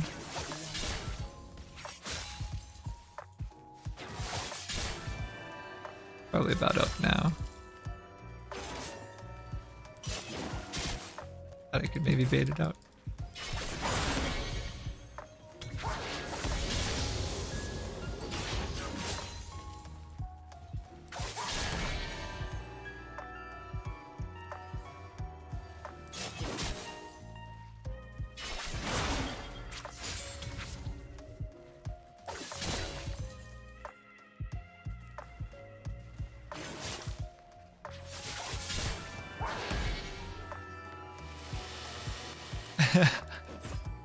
I was lucky.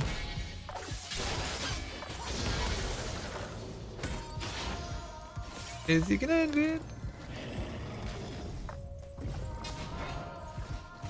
Looking like he wanted to invade. Oh no, he's ganking top. Oh no! Okay. Oh, he's just toast. Okay.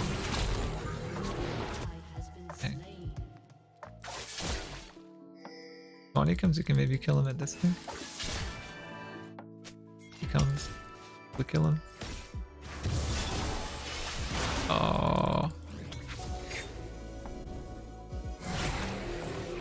probably kill him. She need help. And maybe with Flash Ignite I could kill him.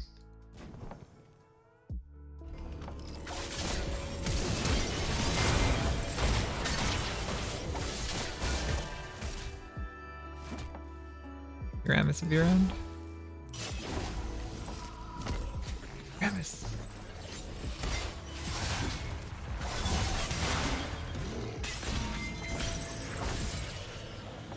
So close. Oh, he's dead. This all is gonna obliterate him.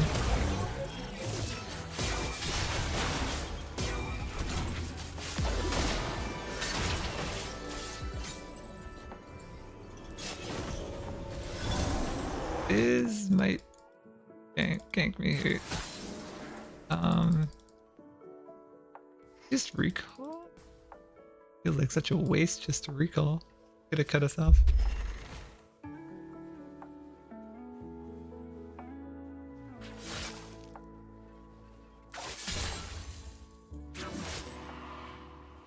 Gotta wait for his E before we can fight too much.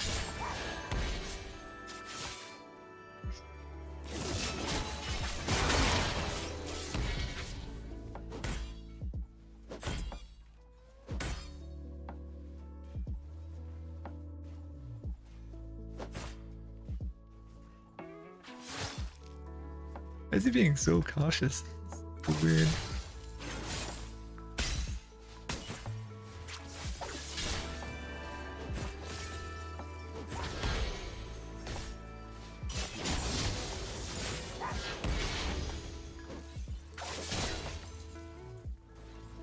He's gonna hit 6 first.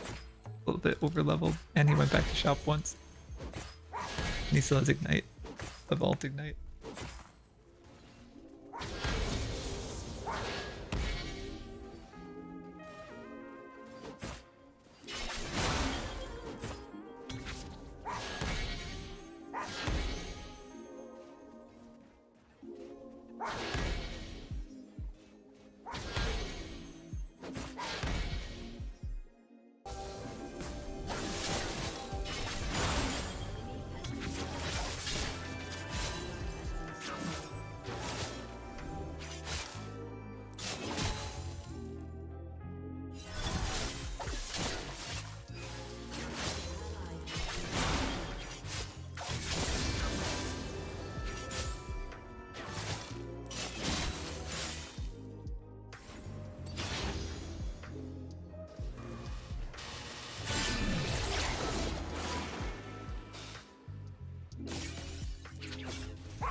Wow, that did way more than I expected.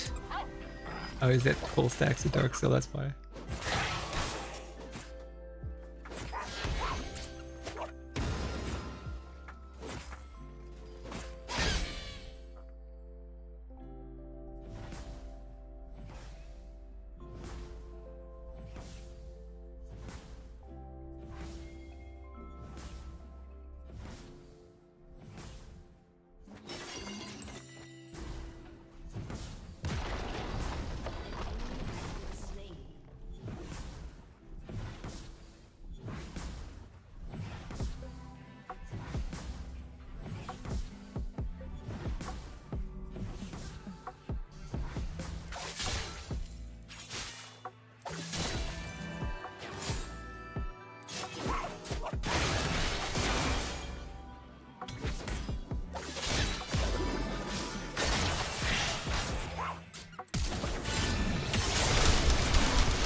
He is a really short cooldown because he just used it to farm the wave and he had it again by the time he walked back to tower.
I'm gonna eat some food and crash. But I'll see you, man.